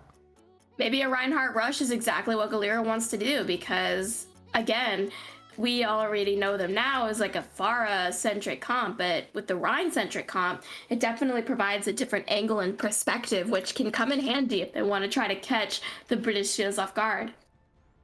For sure. And, you know, when you look at a player like Majin K, a top 500 player, that's the kind of person who can really come in and, you know, make a big impact just having their presence, whether it's a game sense thing, whether it's a mechanics thing. So, you know, this really could be the push maybe that Golira needs to, you know, take over this map. And, you know, it could be a 2-0. Anything could happen. It would be very interesting to see Golira win in 2-0 fashion, but I'm all for it. I'm really all for it. I'm all for it too, but we see interesting things coming out from both teams, I want to say. Like, Spooky Ghost is actually going to be pulling out the Ana, and then Clones on the side of British Seals is going to be doing Orisa. This can't be real, right? Orisa and Diva. I mean, all right. Yeah, the clock's ticked down to 0. We're running out with Orisa, Diva on attack. I'm really, really interested to see what they try to do with this, because it's a little bit of an unconventional hero tank line. For sure, you have a much more, traditional monkey Diva on the side of Golira, but British Seals, they have to have a plan with this. I think that I'm trying to piece together the plan, but I'm just as clueless. Like, it looks like they're gonna try to take the high ground away from Golira as the dive initiates. That might just be working as Vincent gets an early pick onto Stacy. That's going to be a lot of healing down, and again, that's going to be the pocket for Coconut down. So as unconventional as it looks, it might be just, get up to the high ground here, use your shield to get into position, and slowly but surely make your way over to the point. Both teams have traded out some picks here, but British Seals are perfectly fine playing slow, waiting for their regroup, and able to come back in soon. Yeah, and it looks like Golira is wanting to go more aggressive. Majin K and Killswitch diving onto there already, forcing British Seals to go back down the stairs, but it looks like they're going to come in with that window with some extra power. They need to be careful here.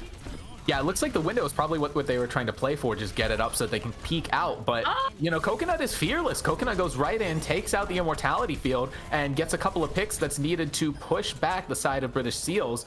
And Coconut just kind of making his presence known in the lobby, making sure that this unconventional comp on the side of British Seals isn't panning out. And you take a look at these ultimates, especially when we're talking about the tank ultimates. The Orisa just hasn't been able to get into a position to get a lot of damage in, and you see Clones is only halfway to that bongo, whereas on the side of Golira, Majin K is already getting ready to build up towards his second ultimate. He's just used his first in that fight. This is a big difference in just one team playing fast, getting their ultimates up, one team playing slow, and not so much. Yeah, I think that British Seals underestimated Golira's aggression, because as you saw earlier, they wanted to use that window to try to get control of the high ground, but then the tank just dove right in, and then look at Coconut!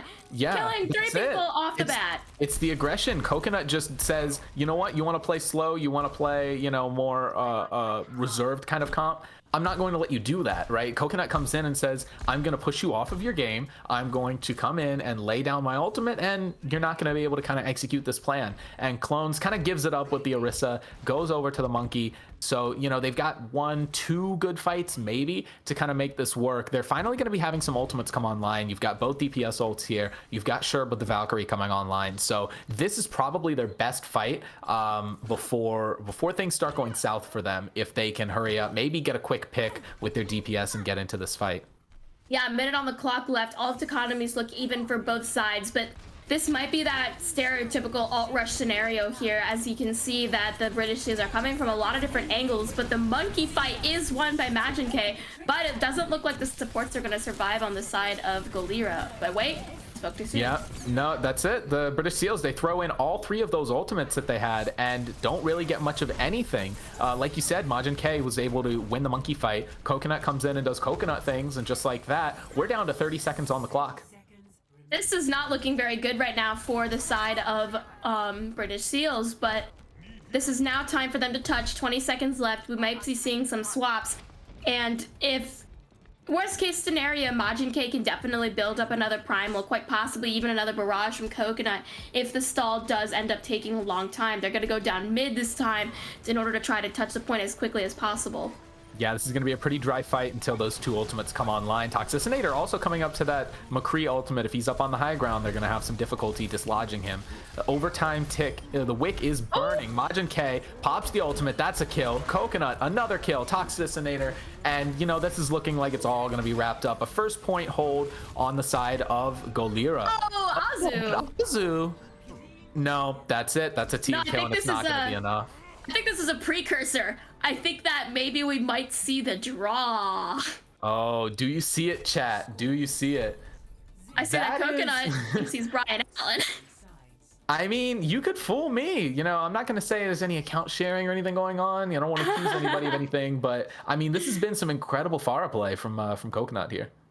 Truly, like he's really been the secret weapon for the side of Golira. I think that definitely the FAR has been working so well for this team, and British Seals weren't able to crack through the defense. So now we're gonna see if their defense is actually going to cause a draw.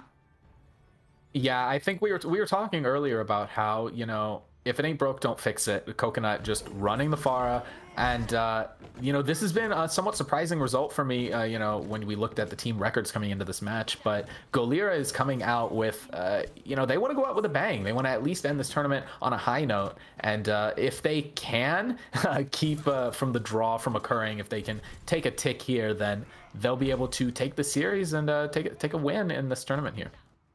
I'm very excited to see how this is going to pan out. And we see that the defense for British Seals looks pretty normal. I like the Sharp Brigida pick though, because I think that they're gonna try to match the aggression of Golira by stopping them in their tracks. Yeah, we're gonna see the Golira running out with pretty much the same comp that they were running on defense. On the side of British Seals, we've got the, well, what they figured out, the Orisa wasn't going to work. We're going to go to the Monkey here. And the Monkeys actually are just going to be kind of tickling each other in the same sort of spot where we saw a lot of these fights start out last round. And Coconut just absolutely vicious with it. Takes out Paul on the Ana. And, well, he gets it traded back by Magnolia. So this fight could really go either way, but you wonder if the side of British Seals are going to be feeling that loss of healing, but no, Magnolia is able to do what's necessary to hold, at least for this first fight here. I definitely think that a lot is weighing on Magnolia's shoulders, because you can see that they're the hit scan, and Vincent can help deal with Coconut on the Pharah, but with long distance, it's up to Magnolia to stop Coconut before he even gets close. But I think that'll be the win condition for them if they can successfully play it this way. What happened? Paul, map. This is huge. This is huge on the side of Golira. They nano the Monkey. He just goes right in, and it looks like with 3 picks already, Golira might just be able to take this off of the back of what I assume was a mistake, maybe a disconnect. I don't know, but that's it. That's the map, and that's the series. Yeah, I want to replay too. That's a my eyes moment. But yeah, Golira, they took it. This entire match has just been really weird from start to finish. We see teams falling off the map. We see flying characters get booed. We see a little trolling, as Mustard wants to put it. We see a little trolling. I really am interested to know what might have been happening off camera with Paul there, but regardless, I mean, Golira just looks so strong on that. You know, you have to think that maybe they would have been able to take it regardless, whether it was in this fight, the next one. They really did look pretty strong on that map. So, you know, it was a little bit awkward from Paul, but let's not say that it was necessarily his fault that they lost or anything. Oh yeah, definitely. It was Golira's aggression for sure. But it's funny because they proved all of us wrong. We both were actually pretting for British Seals, along with probably the majority of chat. Or chat. So good job, Golira. You both. What a match. That's all I can say is what a match. Well, I'm very excited to hear from some Golira players. Our lovely desk host, Ellie, is going to be speaking with the members. Hello. Hello. I'm crying in the club. Oh, never. all of Golira. No longer. All of Golira? Okay. All right, Golira. Are you guys ready? I am R. Are you sure? Are you positive? No. No? Okay, I'll wait. Okay, I'm ready. I'm ready now. I just need the deep breath. I'm good whenever. Okay, you're right. Okay. So, this is an important question for me and for everyone in chat. This is what we've been dying to know. Are you guys ready? Mm-hmm. Yeah. Are you guys gonna leak y'all's comm? Comms? Yes, comms. You know your call outs. I have streamed every game in Scrim. That's true. That's the point. That's what you were selling to us. However, though, I just changed my VODs to sub only, so if you want to watch, you're gonna have to sub to my Twitch. So really unfortunate for the viewers there. Twitch.tv/whatever Coconut stream. Twitch.tv/Coconut Breaker. You're gonna have to sub to watch, unfortunately, but very solid POV you can have. Okay. So for this last game, you guys managed to pull a win. Were you guys doing something different, having fun? I learned Pharah 5 minutes before the match. Do you mind if I speak up on this though a little bit? Ahead. Yeah, go. Yeah, I feel like towards the start of the tournament, we had this really set like 3 composition idea, and then as we started to like have troubles in the first 2 games, we started to learn that we needed to go more of that sort of our variation of that Sombra Reaper Winston Diva comp, and having Coconut on Pharah was like a godsend. I don't think it's over exaggerating to say that he helped us win those games. Mercy helped too. Well, yeah, and Stacy, of course. All right, so this one's for Coconut. Are you ready, Coconut? Mm-hmm. So you mentioned you were practicing 5 minutes earlier on Pharah. Do you think that helped you out a lot? Yeah, well, I went to the best Pharah player to ever touch Overwatch, Mr. Brian Recurve Allen, and I was like, teach me Pharah. And then he 110 me in like a 1v1. He beat me 100 times, I only got 10. And he told me I sucked, and then that just gave me enough motivation to win the match. That's really all the reason. Yes, that's the Brian Recurve Allen method of coaching. Mm-hmm. I know it all very well. Yeah. So that's how the Pharah worked. So was it only a 1v1 Pharah, or did you throw something else? No, we just 1v1 Pharah, and I got absolutely slapped around for, about 5 minutes. I think Recurve said in chat it was 100 to 15, so you might be underselling yourself. Yeah, I might be underselling myself a little bit, yeah. It's still like in the 3 digits there. Well, I mean, he did okay. Not the best Pharah I've ever played, but he did decent, so. Good coach. So who won again on that 1v1? Me. Oh. Yeah, it was 100 to 15. I won every match.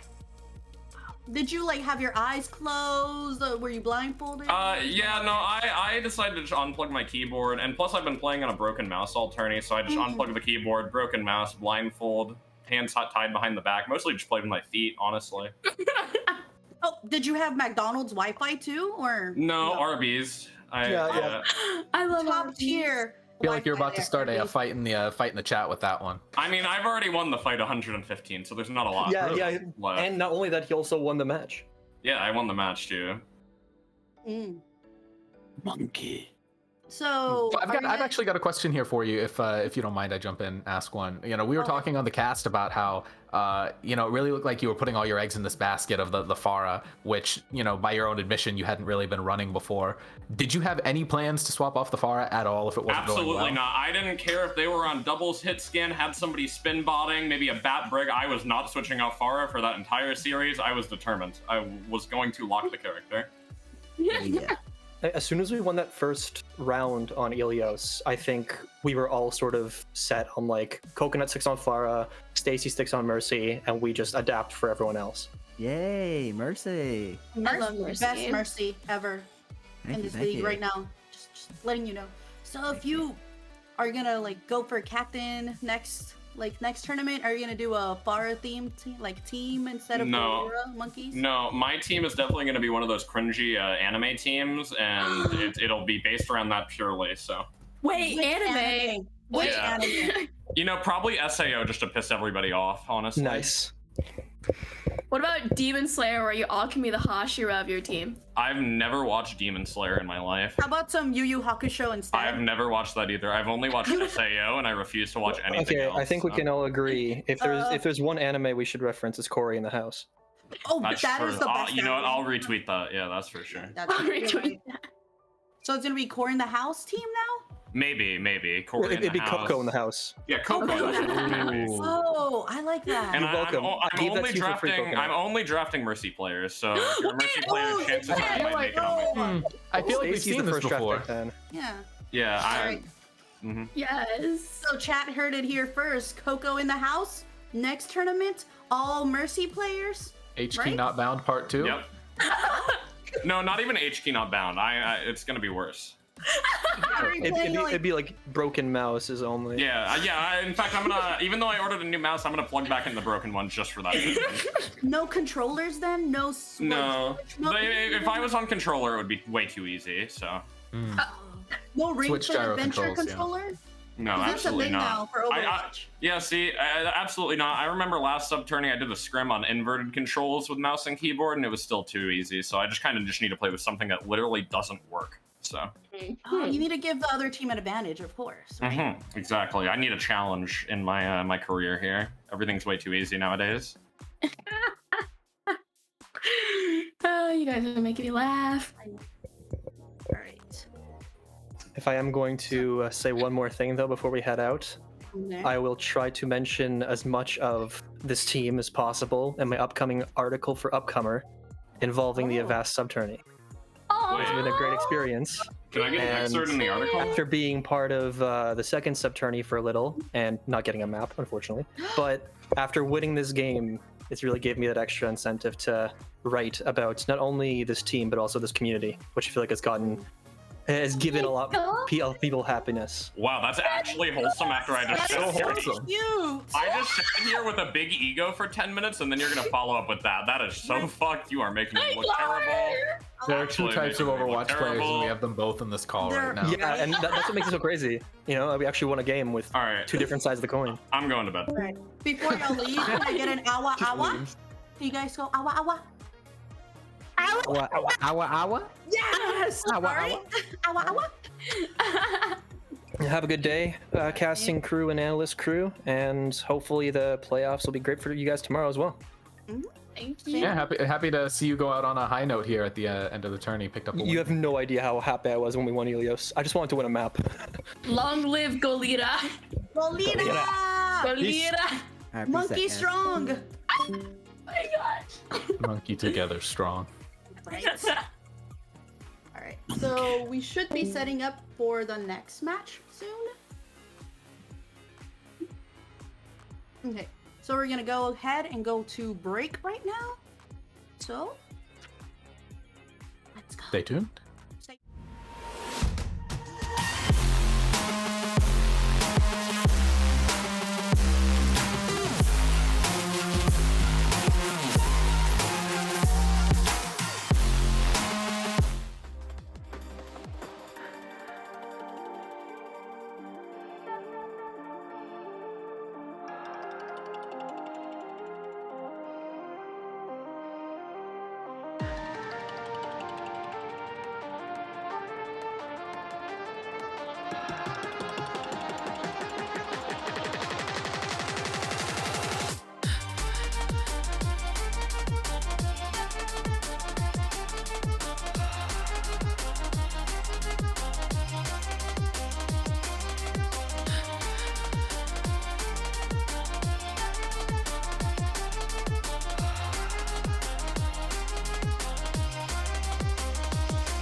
3, go.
But we always get what's required. So many things we desire, but I only bring you a lighter, so we can add fuel to the flames. Keep on playing games. Oh, adding more fuel to the flames. I know I'm to blame.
you up when you're heading down.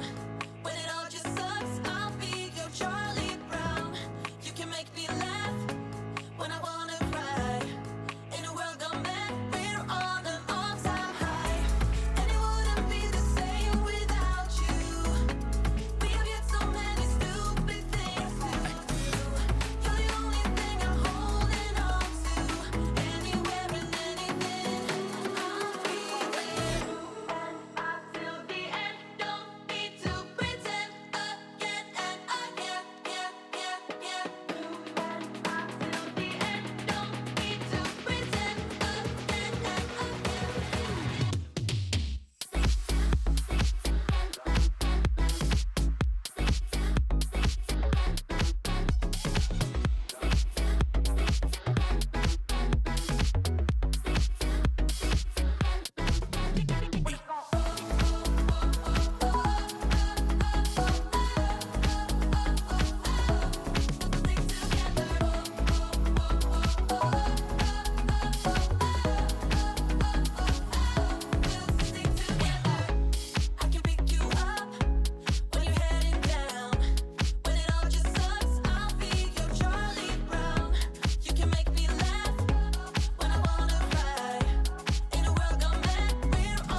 rooftop talk, every stolen kiss, every late night walk, every secret wish, every second chance, every time we dance underneath the light of the street lamp. Ooh.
No more patience when I'm feeling low. On vacation, my mind wants to go. Overthinking when I'm all alone. Out of focus from all the unknown. Can you check for my vitals? Think I need revival. Broken down and fading, my heart keeps breaking. Caught up in the storm, but all the survivors looking up below in a little bit of darkness. Hold each other up when we're falling down. Never give it up because we are the fighters. Caught up in the storm, but all the survivors looking up below in a little bit of darkness. Hold each other up when we're falling down. Never give it up because we are the fighters.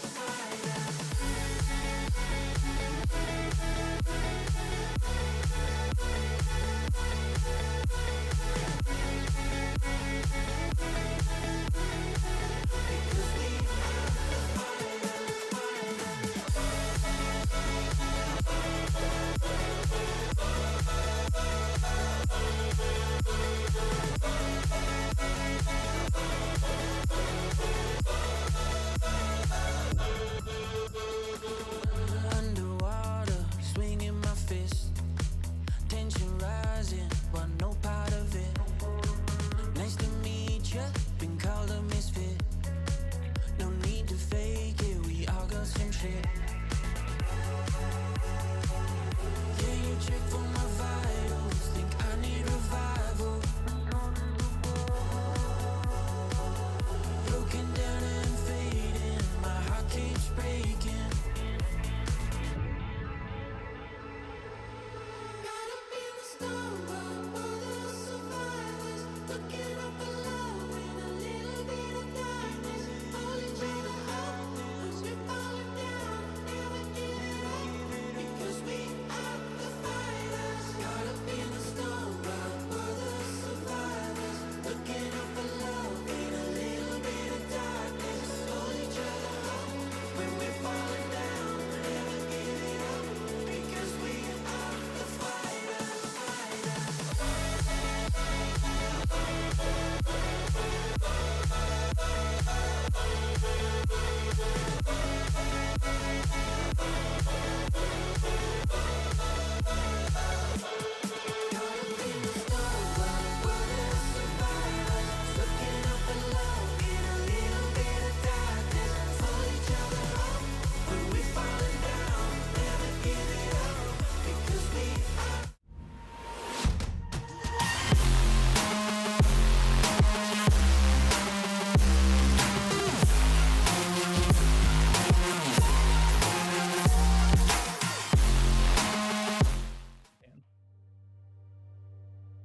Hello, everyone. I'm Salsa, and I have with two other fools here. We have Evan and Asian Homie. We're gonna be going through the last match in the B group. We have Bad Vibes Banished versus Left Michigan Baby Eaters, and this will actually decide our seeding for bracket tomorrow.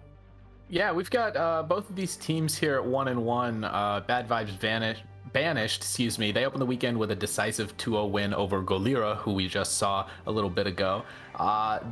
And then they had an 0-2 loss to the British Seals, but on the other hand, the Baby Eaters, they did the opposite. They opened up with an 0-2 loss, switched it over to a 2-0 win over Golira. So they're both very, very evenly matched. We don't have a lot of time. I'm going to throw it over to the casters as we get into this match. The big key here, winner moves on, loser goes home. Let's take a look and see who makes it into the bracket.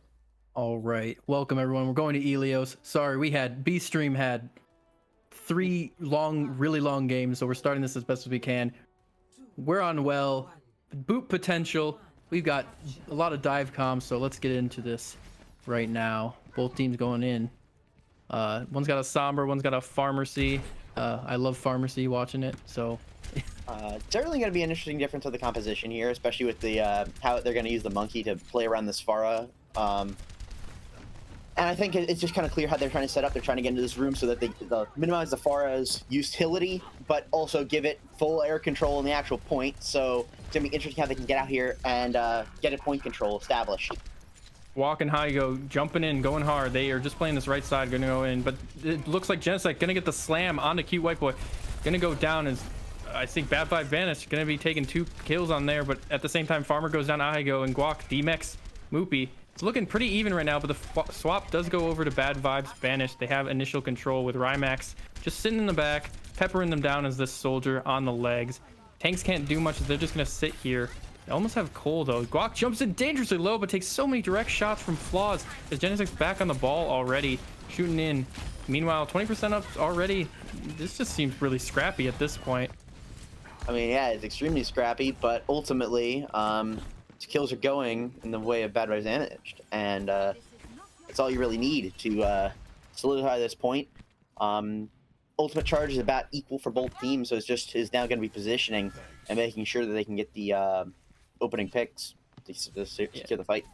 The key for Left Michigan Baby Eaters is they need to find a way to jump on this soldier and this Ana, because those are the easiest people to kill. But they're going to initiate Genesect on the ball, gonna use the pile drive, but the Cole at the same time in the middle of a minefield can dangerously get out. Keeping alive, Hack goes in onto Genesect, but the barrage from Flaws picks off 3 with Rymax also using the tack visor, just saying hello because there's nothing else he can do after it runs out. Holding his high ground is actually really good because nobody's looking at him. And it is fantastic. Honestly, it was just a really great set of coordination from BVB. They use the mines to force everyone either back and completely disengage from the fight, or forwards, which is right in the way of the barrage from Flaws. Just a really good setup. We also see this bomb coming in. Yep, and an in gets Pirate Spy. Yeah. Yeah, it looks like Left Michigan finally getting some picks here. The Far is very vulnerable. Going to only be able to get healed by farmers. They're going to back up.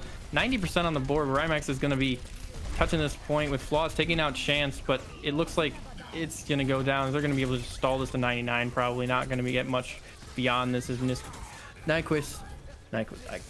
I just got through into this. I'm trying. I couldn't even look at names. I'm just like. Yeah, it looks like Genesec's gonna boop off Ahigo. That's plus $2 for BP.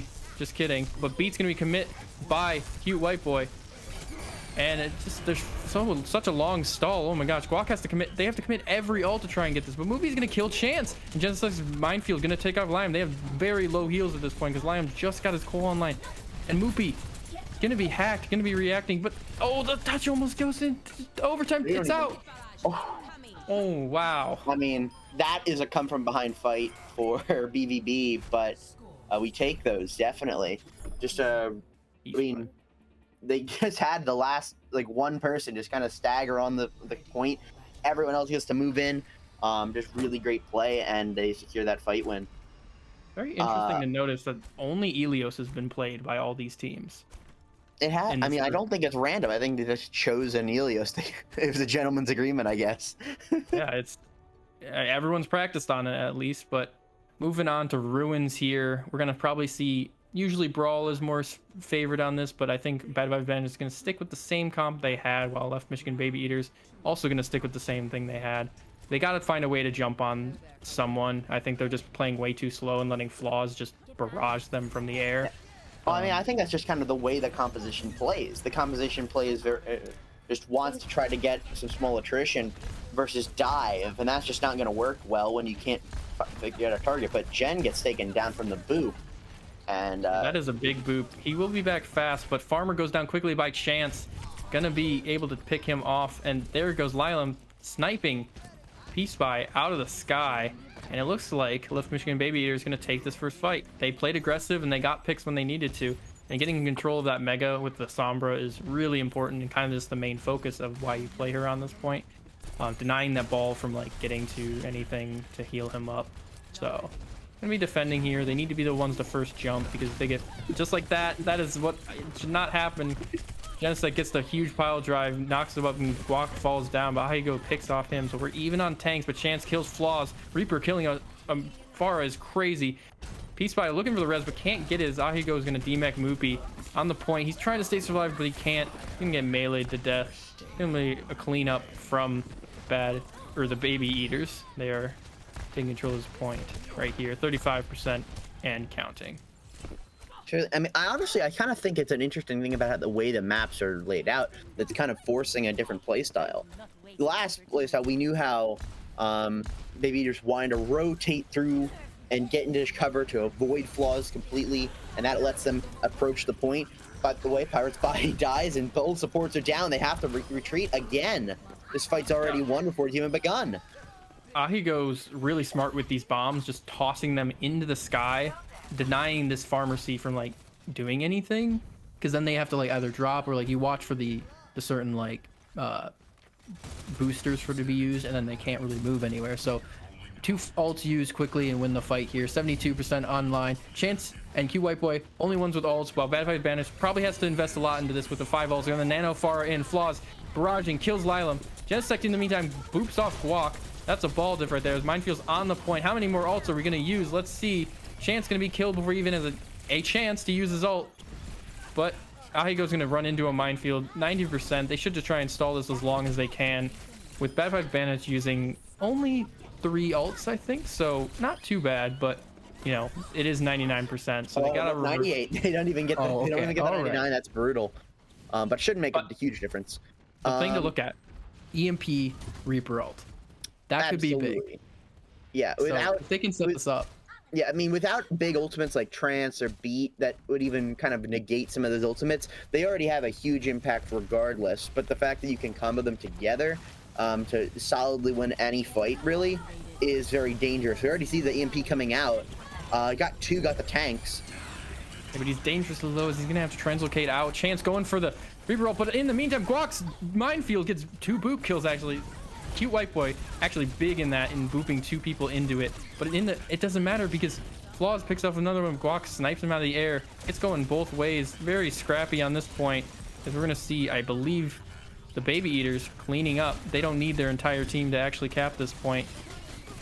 Absolutely. Genesect follows the Lilam with a double kill. Flaws trying to barrage from the air. Almost has the barrage there. Nano onto Moopy. Gonna be able to keep them alive here. Stall as long as they can. But Lilam using that coal, keeping everyone up and shooting people all at the same time while it bugs out and I can't actually see it. And actually, oh, the hack onto Pharah. The Flaws is not able to use the barrage to potentially get any picks. The flip hasn't come over yet. They're still stalling. Moopy almost has the remake, could potentially go for something. But Ahigo finds that with Chance and they take him out before he can even get the remake in. Flip goes through, 99% and down. Tied 1-1. We're going to Lighthouse. Or sorry. Yes, Lighthouse. Lighthouse is the final map. I mean, that is just a very chaotic back and forth kind of affair. We thought it was over for a good 40% on the point. But it just shows how difficult it is to get the final picks when you have to worry about like a far from long distance. Lighthouse, I think there's going to be some differences in the composition here. We already see some coming out. We see that we have Farmer on the Zen. We have Genesect on Orisa. So I think they're just wanting to play a bit more bunker. They want to stick onto the point. Oh no, we have switching back. Never mind. They thought about it and they didn't want to do it anymore. Same comp out of Left Michigan Baby Eaters. They found success in that, and we just got the same comps overall. I think they just have to take quick fights and not get shot by this far too much. before they actually get kills. Going in for the boop him away. Really smart. Reaper's getting TP up there while Rymax chases. Not together so far and now, and chance to get dangerously low, but Rymax is going to be holding that point down. They're going to try and get this first point controls. Flaws is going to get hacked, gets low, gets killed by the pile drive. As here goes Sombra. Here goes Sombra being a great character, denying people of being able to play the video game. Hack onto the ball. There goes Genesect down. Liam gets Rymax. They are down most of their damage and burst potential, as Flaws can't really do much out here when the whole team just is not supporting them. Absolutely. I mean, you just see a lot of more aggression coming out from Left Michigan Baby Eaters just to try to take down these important things. We already see a swap. We have to swap on an Echo from Flaws because the FAR is just not doing it and it's not engaging enough. He'll be able to kill people a lot better with that, but Farmer does get killed but rezzed quickly by Peace By.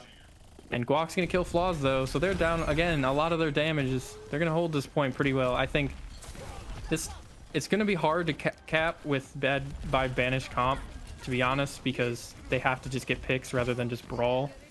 And to break this high ground control is really smart. Is we're gonna just see them hold up there, which they want to sit up there. They want to put Farmer up there to be able to just heal everyone pretty safely from there. We got another EMP inbound, and this could be big, either EMP bomb, but Ahigo sending in the bomb. Where's it gonna go? Does not get anyone, probably just forces out positioning from everyone.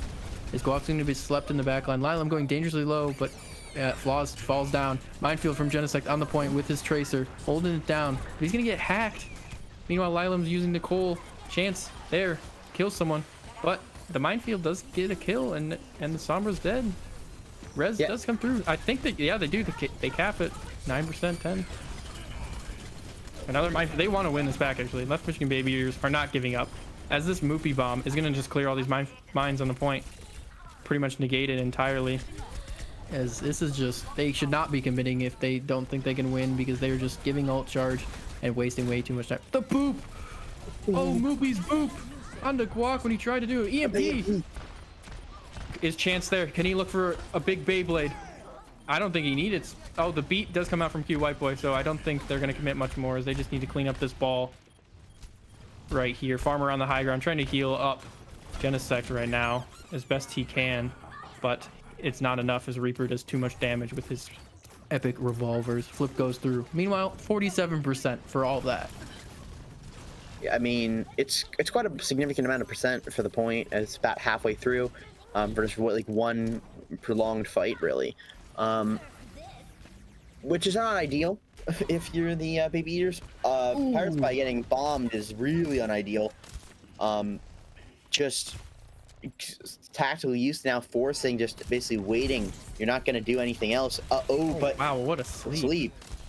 Yeah, this is just, they have to wait. It's 90%. They need to touch, but Flaws recognizes he's gonna copy the Diva, which is really good. But Chance, in the meantime, does use the Death Blossom and gets 2 really good kills there. And Lilam's gonna be able to kill Pyre Spy out of the air. And Flaws can't remech right now, and his, oh no, okay, his copy's out. He's lost a lot of his ability. His Chance is gonna clean up too. Overtime tick going down. Can Farmer touch? He can't. It's gonna be over, I think. Oh no, Left Michigan Baby Eaters. Reverse sweep on this map, able to take it. Map 1 goes over them. Oh, yeah, I mean, I think it was really interesting to note kind of the differences between map, like the first round on Well and the rest of the entire match. You can kind of see it here. They have to play a lot into this room next to the point. Yeah, because they need to try to get protection from Flaws, who's just barreling down on the point. But the rest of the maps don't really have that kind of protection. Ruins has it very far away, and it's so small it's basically irrelevant. And on Lighthouse, the primary form of cover on the point is the point. So it forces a lot more aggression that we saw in round 2 and 3, which kind of gave Baby Eaters the edge there, as opposed to just having to play so passive on Well, and then ultimately just kind of get attritioned down. Yeah, you have to play fast against Zafara, because she's entirely just spam. And, you know, if you sit still you let her do what she does best, you're gonna lose. You find the targets that have no movement abilities and you burst them down, or you play a lot safer and then play around that Sombra, which they started to adapt, which is why they won the second round and the third round. They were a lot smarter with their aggression and positioning, which is why they took this first map. So we'll await our next map. It is going to be Blizzard World for hybrid, and we will have some substitutions. I believe it's Kitten for Pirate Spy on Bad Vibes Banished, and then we have a couple of subs. We have Monica coming in for Chance on DPS, and just Monica. Yeah, that's it. Yeah, I don't know if that's it. I think there was also support. Oh, Store. Yeah, Store came in for QA Boy. That was it. So those are your substitutions. I mean, I think that Blizzard World is going to be a very interesting map based on what we already saw out of Ilios. Just with the different parts. I think it's nice that for both teams how open. The first point is particularly. I don't think we're going to get a full hold. Blizzard World's such an open map, and I more often than not see Brawl used on this map, but it's interesting to see both teams are opting for a ball comp. We have back to normal Brawl. They're sticking to their guns. Left Michigan Baby Eaters are very confident in this Reaper Sombra Brawl. Oh, good. I love the comp, and they just have to survive the initial burst of Genesec's pile drive, and they should be fine. Because they do have a lot of lower healing, and Sombra hack onto the flaw is going to be killed immediately. He's one of the best targets to dive onto, as he's just should not be able to ever survive an initial dive. Pile drive going in by Genesec, but Moopy's going to be demeched. Guac going dangerously low. He's going to die to Kitten on the high ground. Igo also low, trying to get healed by Lilam. Moopy up here shooting down. It does not look good for Bad Vibes Banished right now, as they just could not survive the initial burst. As this Hanzo is very not as good. They need some sort of hit scan, or need to commit to what is it, Echo possibly. But Farmer in the back here cannot do as much when there's a bubble, and he's gonna get gunned down by Lilam's. Cole, there's nothing he can do. He'd have to hit all headshots, but Rymax does kill Nyquist. But it's not enough, as this point is just inevitably going to go in the favor of Left Michigan Baby Eaters. Yeah, I mean, I think fundamentally, really, it's the problem of one's a pick comp. You're playing a pick comp there. You're trying to get picks at the Hanzo, and just kind of create space with your ball and your diva as Tracer kind of harasses and forces people out of position. And they're just going to run at you. That's what the Brawl composition wants to do. That's what they literally did. They got right behind Sombra, hacks, flaws, and see you later. No more fight. You've already lost, basically. And I think EMP is online though, so there he goes. Six-man EMP bomb. 6-man EMP with the bomb, just gets Kitten, but meanwhile Guac dives onto Moopy, and this is they have to back up as Bad Vibes Banished loses the initial war, and they need one more chance on the second point with 4 minutes and 30 seconds remaining. I mean, they don't even get a shot there. You're not gonna do anything if it's just EMP bomb, and they still have the ultimate advantage significantly. You have 2 ultimates up, and you have your support ultimates coming online very shortly. Has to use the primal rage just to survive after getting flashed. Yeah, but Flaws is dead. That's a lot of their damage, as Guac is gonna be slapping this Ana in the corner. Farmer surviving though, thanks to Kitten on the brig, but Kitten dies for that instead, and Genesec is also dead to just Monica. Monica always wins. And so Guac is going to be up in this front line, just bubbling everyone off, as they're going to cap this point. 5 minutes, 20 seconds remaining. Moopy's trying to get out with this ult charge, but can he get killed? They need to kill him. They don't want him to keep the charge. But Monica's dead. Flaws is able to turn back. Flaws kills 2. Nano onto Genesec. They're fighting this with the Nano for some reason. The cap's already gone through. This does not seem very good from Farmer. I genuinely don't even know if they realized that it capped. They used the Nano after it capped. There was no reason to use it. Now it's just a waste. Oh, that's actually really bad. I don't even know how they come back from that, honestly. They're just gonna have to give 3%. Yeah, they're gonna just swap to a Brawl comp, actually. So they've just gotten to BAP, and they just need to be able to hunker down and try and survive the initial jump in. As Flaws is gonna use that High Noon, but it doesn't matter because he get EMP Death Blossom. And that was- Cole, they used 3 ults. That wasn't Clean up even the EMP. fight. that was just a normal hack on the flaws. Oh, yeah, you're Sunburst right. in the back line. They still have. They're still 80% to EMP. They have a lot. They can build that up for this next fight and get to use it. They will might cap at just 4 minutes on the clock, which is insane for Blizzard World. Coming in with the brawl com, rushing down the cart. Can they do it? Bubbles onto the middle of the cart, blocking off a lot of this. His beat's gonna come out from store. Can Moopy build this ult in time? He has it, but the bomb is out there. But Guac is killing the rest of the team.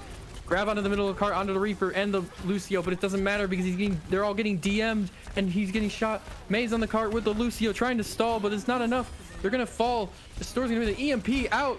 Gets Genesect too, which is so big he can't stall or press E and get adaptive shields. Monica killing flaws out of the air, really killing everyone versus Reaper. Such a good choice into their comp. Yeah, that was a Streets 112. That's what we saw today. 3 minutes 41 on the time bank. And this is essentially sub-tourney point for Bad Vibes Banished. They are on the verge of elimination. They have to complete this map with a good time bank or they will not get a second attack and 341 is force so the troll. fast. It's ridiculous. I mean, they didn't really even lose a fight. They kind of got held up a bit, but that was it. Most of that was just transit. They were setting the tempo. They were choosing when things were going to happen, and that's just comes down to this comp is you are constantly doing something, always farming for EMP, always building coal, and they kept up the tempo, and Bad Vibes Banished could not keep up. They're trying so hard to stay in their own ways in what they're running with this Ana, but sometimes you got to suck it up and play Moira. I'm sorry, but she's good. I mean, she's good. That's all I have to say, really. I mean, you see coming out here, we have it's a mirror composition now. It's the Somber Reaper kind of brawl composition, and now the big difference is that the beaters don't actually really set that tempo anymore. They're not the ones attacking; they're defending. So it'll be interesting to see if they can use this rush composition effectively and try to set that same time bank by being able to set the tempo themselves. Looks like they're gonna jump in right now, slowly just playing honestly really slow is what you need to be doing. Is they're gonna use a lot of cooldowns to get this corner initially. Nothing's really happening too much. They're gonna play this corner as Guac's gonna jump in, use his bubble. Not much is gonna be happening as he's gonna get hacked. Not really gonna do any genocide, jumping way over the top. Gonna be able to go in here, just cleaving all this damage. Gonna need to be building coal as Farmer's up to that 80%. Rymax playing this side angle, gets the hack onto store. They're gonna have to back up heavily because they do not have any healing. And Kitten's hacked. Farmer gonna be using the coal onto the point, keeping it's not enough. Oh my god, Genesect got farmed so easily. They didn't have enough through the coal healing. As Rymax is trying so hard to hack someone in there. They do not get a ticket as Monica is gonna kill flaws. That's a lot of the damage down already. Rymax trying an off angle, but it's not enough. Left Michigan Baby Ears played this so smart as they were slow, backed up, and went back in hard. I mean, it's just, that's just, it's horrible if you just don't get the ultimate advantage. You use an ultimate in the form of coal, but coal comes up every fight, so that's whatever. And you just can't, you don't even get the tick out of it. It just is really, just even though they're not the ones attacking, Baby Eaters still can set the tempo as they need and gain that critical advantage in the ultimate charge. They already see a 5 EMP coming out and the EMP gets 4 EMP from Nyquist, and then Monica follows up with the 4-man Death Blossom cleaning up. That is what I was talking about, the tempo. They didn't even give them a chance to set up. They fought in the middle of that like courtyard area. Like they just went for it while they were trying to regroup while Moopy was coming back. They used 2 ults and win, and they still have 4 online to respond to what Bad Vibes Banished have. As I say that, Ahi goes, tosses in the bomb, kills Kitten. Now they can't speed anyone, and Nyquist gonna kill Genesect. This speed is insane. His Flaws is gonna get hacked. He can't really do much. He can't wraith, and that's gonna be it. Guac gonna jump in. This aggression is what I like to see, honestly. There's one fight. There was one fight this entire game. The rest of these haven't not been fights. They've just been, okay, we press Q and we win. That's what has been happening, and now there's 90 seconds on the clock. they Bad do have Vibes all Banished six has ultimates. six ults. Is it the 6 ults curse? What are we gonna see? We see the jump in from Guac. Beat comes out from Kitten. Farmer on the Cole. Rymax with the EMP. Genesect with the Primal. Everyone's pressing Q. Will we see Flaws send it? This Flaws gonna kick off Guac. Everyone's pressing, but the bomb goes in. Press Q. Not the bomb. But Farmer is down there. Down there. A lot of their healing. A minute remaining. Capping is going through. Monica gets hacked, but does pick. Moopy with the remake kill into Monica while he wasn't even looking. He was behind him. Oh my gosh, this is so scrappy. Moopy on the point, DMing someone, tossing the bomb in the air, trying to get people off this point. Flaws has to Wraith out to survive, but it's not enough. Nightwish gonna kill him. Genesect back on the ball, trying to pile drive, but actually manages to get Nyquist. It's looking like 30 seconds are remaining. Monica gonna death blossom on the point, kills Kitten, makes Genesect run away in ball form, as kills Farmer through that all. Rymax gonna go down. They don't even get a second tick. Genesect is trying his best. Monica on this Reaper is killing everyone. Yeah, 0.2 on the cap percent. 0.2 to get that second tick. But it has to be 100. Yeah, it has to be 100. But I mean, even just getting that second tech means they can touch here, maybe cheese out the final 33%, and they just don't even get that. They'll get 2 AMP. Our Farmer's already dead. Yeah, Nyquist taking the advantage of this positioning and the time that it is. They're gonna fight in this courtyard, kill everyone, then deal with the points. Guac's gonna send the Primal, slapping everyone on point. Flaws alive on point, but he's not gonna be able to hold on much longer as the Wraith is gonna run out. Slap, dead, full hold. Left Michigan Baby Eaters win and advance to tomorrow's tournament. Bad Fives Banished have officially been banished. Yeah, I mean, just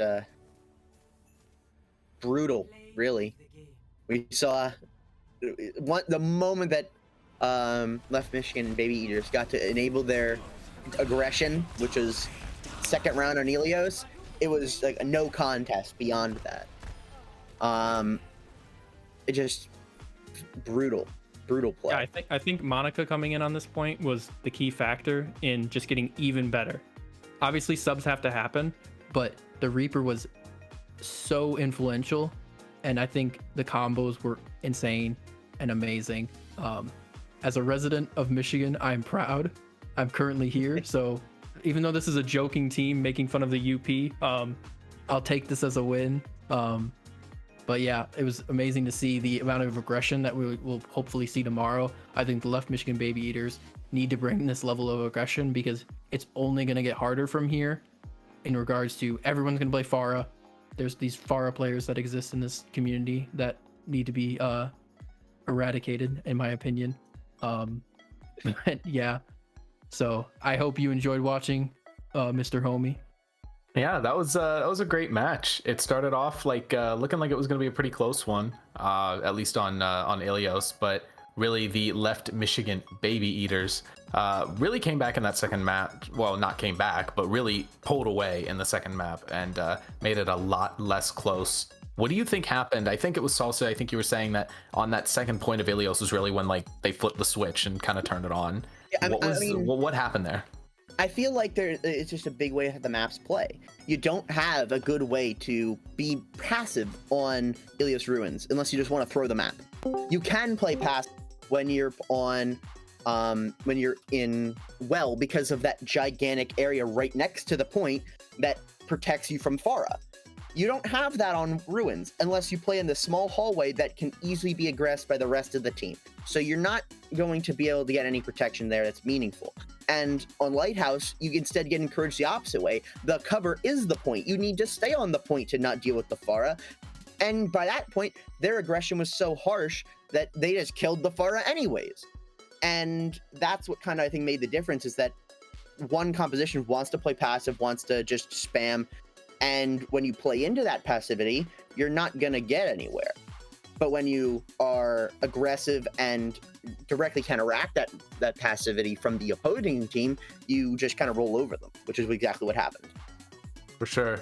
And well, it looks like we've got some members of the Left Michigan Baby Eaters joining us, Nyquist and Monica. How do you think that match went? How do you feel coming out of that final match of the group stage? We're feeling pretty good. I mean, we lost the first game, but it was a really close one. I think we were like, 2 team fights away from winning from being going 6-0, it would be. So, winning these last two, 2-0 and going 4-0 on the day, I think we're feeling pretty good, especially going into the playoffs tomorrow. For sure. It definitely is nice to, kind of get your groove and, even if you've started off a little bit rough, you kind of pick it up, and you definitely want to have momentum as you go into that playoff bracket. Who do you really want to go up against when you start that bracket tomorrow? Who are you looking forward to playing in the other groups? I don't really have. I don't really know. I'm good to play. Honestly, anyone. I think I'm feeling confident in us, but I don't really have a preference, to be honest. Okay. Well, congratulations to your team for having a great match today. We were just talking before you came on about how it seemed like when you hit that second point of Ilios, you kind of flipped the switch and really went sicko mode in this match. How did you feel? Did you feel like you were kind of like shaking off any sort of rust or anything on the first point, or kind of what happened in that one point at the beginning of Ilios? First point just felt better for Farah, and then when we got used to playing against her, we just kind of upped the speed to be able to beat her. So adaptations then. Yeah. Nice. Yeah, I was excited to see Monica in on Reaper. I was talking a lot about it, but I think the level of play when you were playing Reaper really just ran them over, and I think you two actually pair really well on the DPS. So kind of like how does comms work when you guys are playing this Reaper Sombra in terms of who you're targeting, or when you want to set up these big plays? We just follow Guac around. All right, yeah, that works. Yeah, I gotta definitely say, I think the power of Judy Hops really powers through. So for sure, yeah, I love to see that comp. It's one of my favorites for some reason. But yeah, you guys definitely, the aggression was amazing to see, and you guys outplayed them, obviously, by the scoreline. So yeah, definitely love to see what happens in the sub tourneys when we get two teams with very different comps going up against each other. You don't like to see mirror matchups all the time, so it was really fun to see you guys coming out with this comp and really taking it to Bad Vibes Vanished. Yeah. So I think with that, we're going to go ahead and wrap it up for today. We've had a long stream. Again, congratulations to Left Michigan Baby Eaters. We'll see them in the playoff bracket tomorrow. Any last words before we sign off from the Baby Eaters themselves? Judy Hops, we do it for her. Judy Hops. Anything from our casters? I'm good. I had a blast casting. I casted 3 and played a game. I had a long day. I'm tired. I need to sleep. All right. Well, I think with that, we're going to go ahead and wrap it up. Thank you, everyone, for tuning in to the Avast Sub Tourney 4 today. We will see you tomorrow across all 3 of our streams on twitch.tv/Avast, Bad Patch Mario League, and right here on Solomon, I believe. We'll see you tomorrow as we get ready for what should be an incredible bracket. Thanks for tuning in, everyone, and we're going to send it off.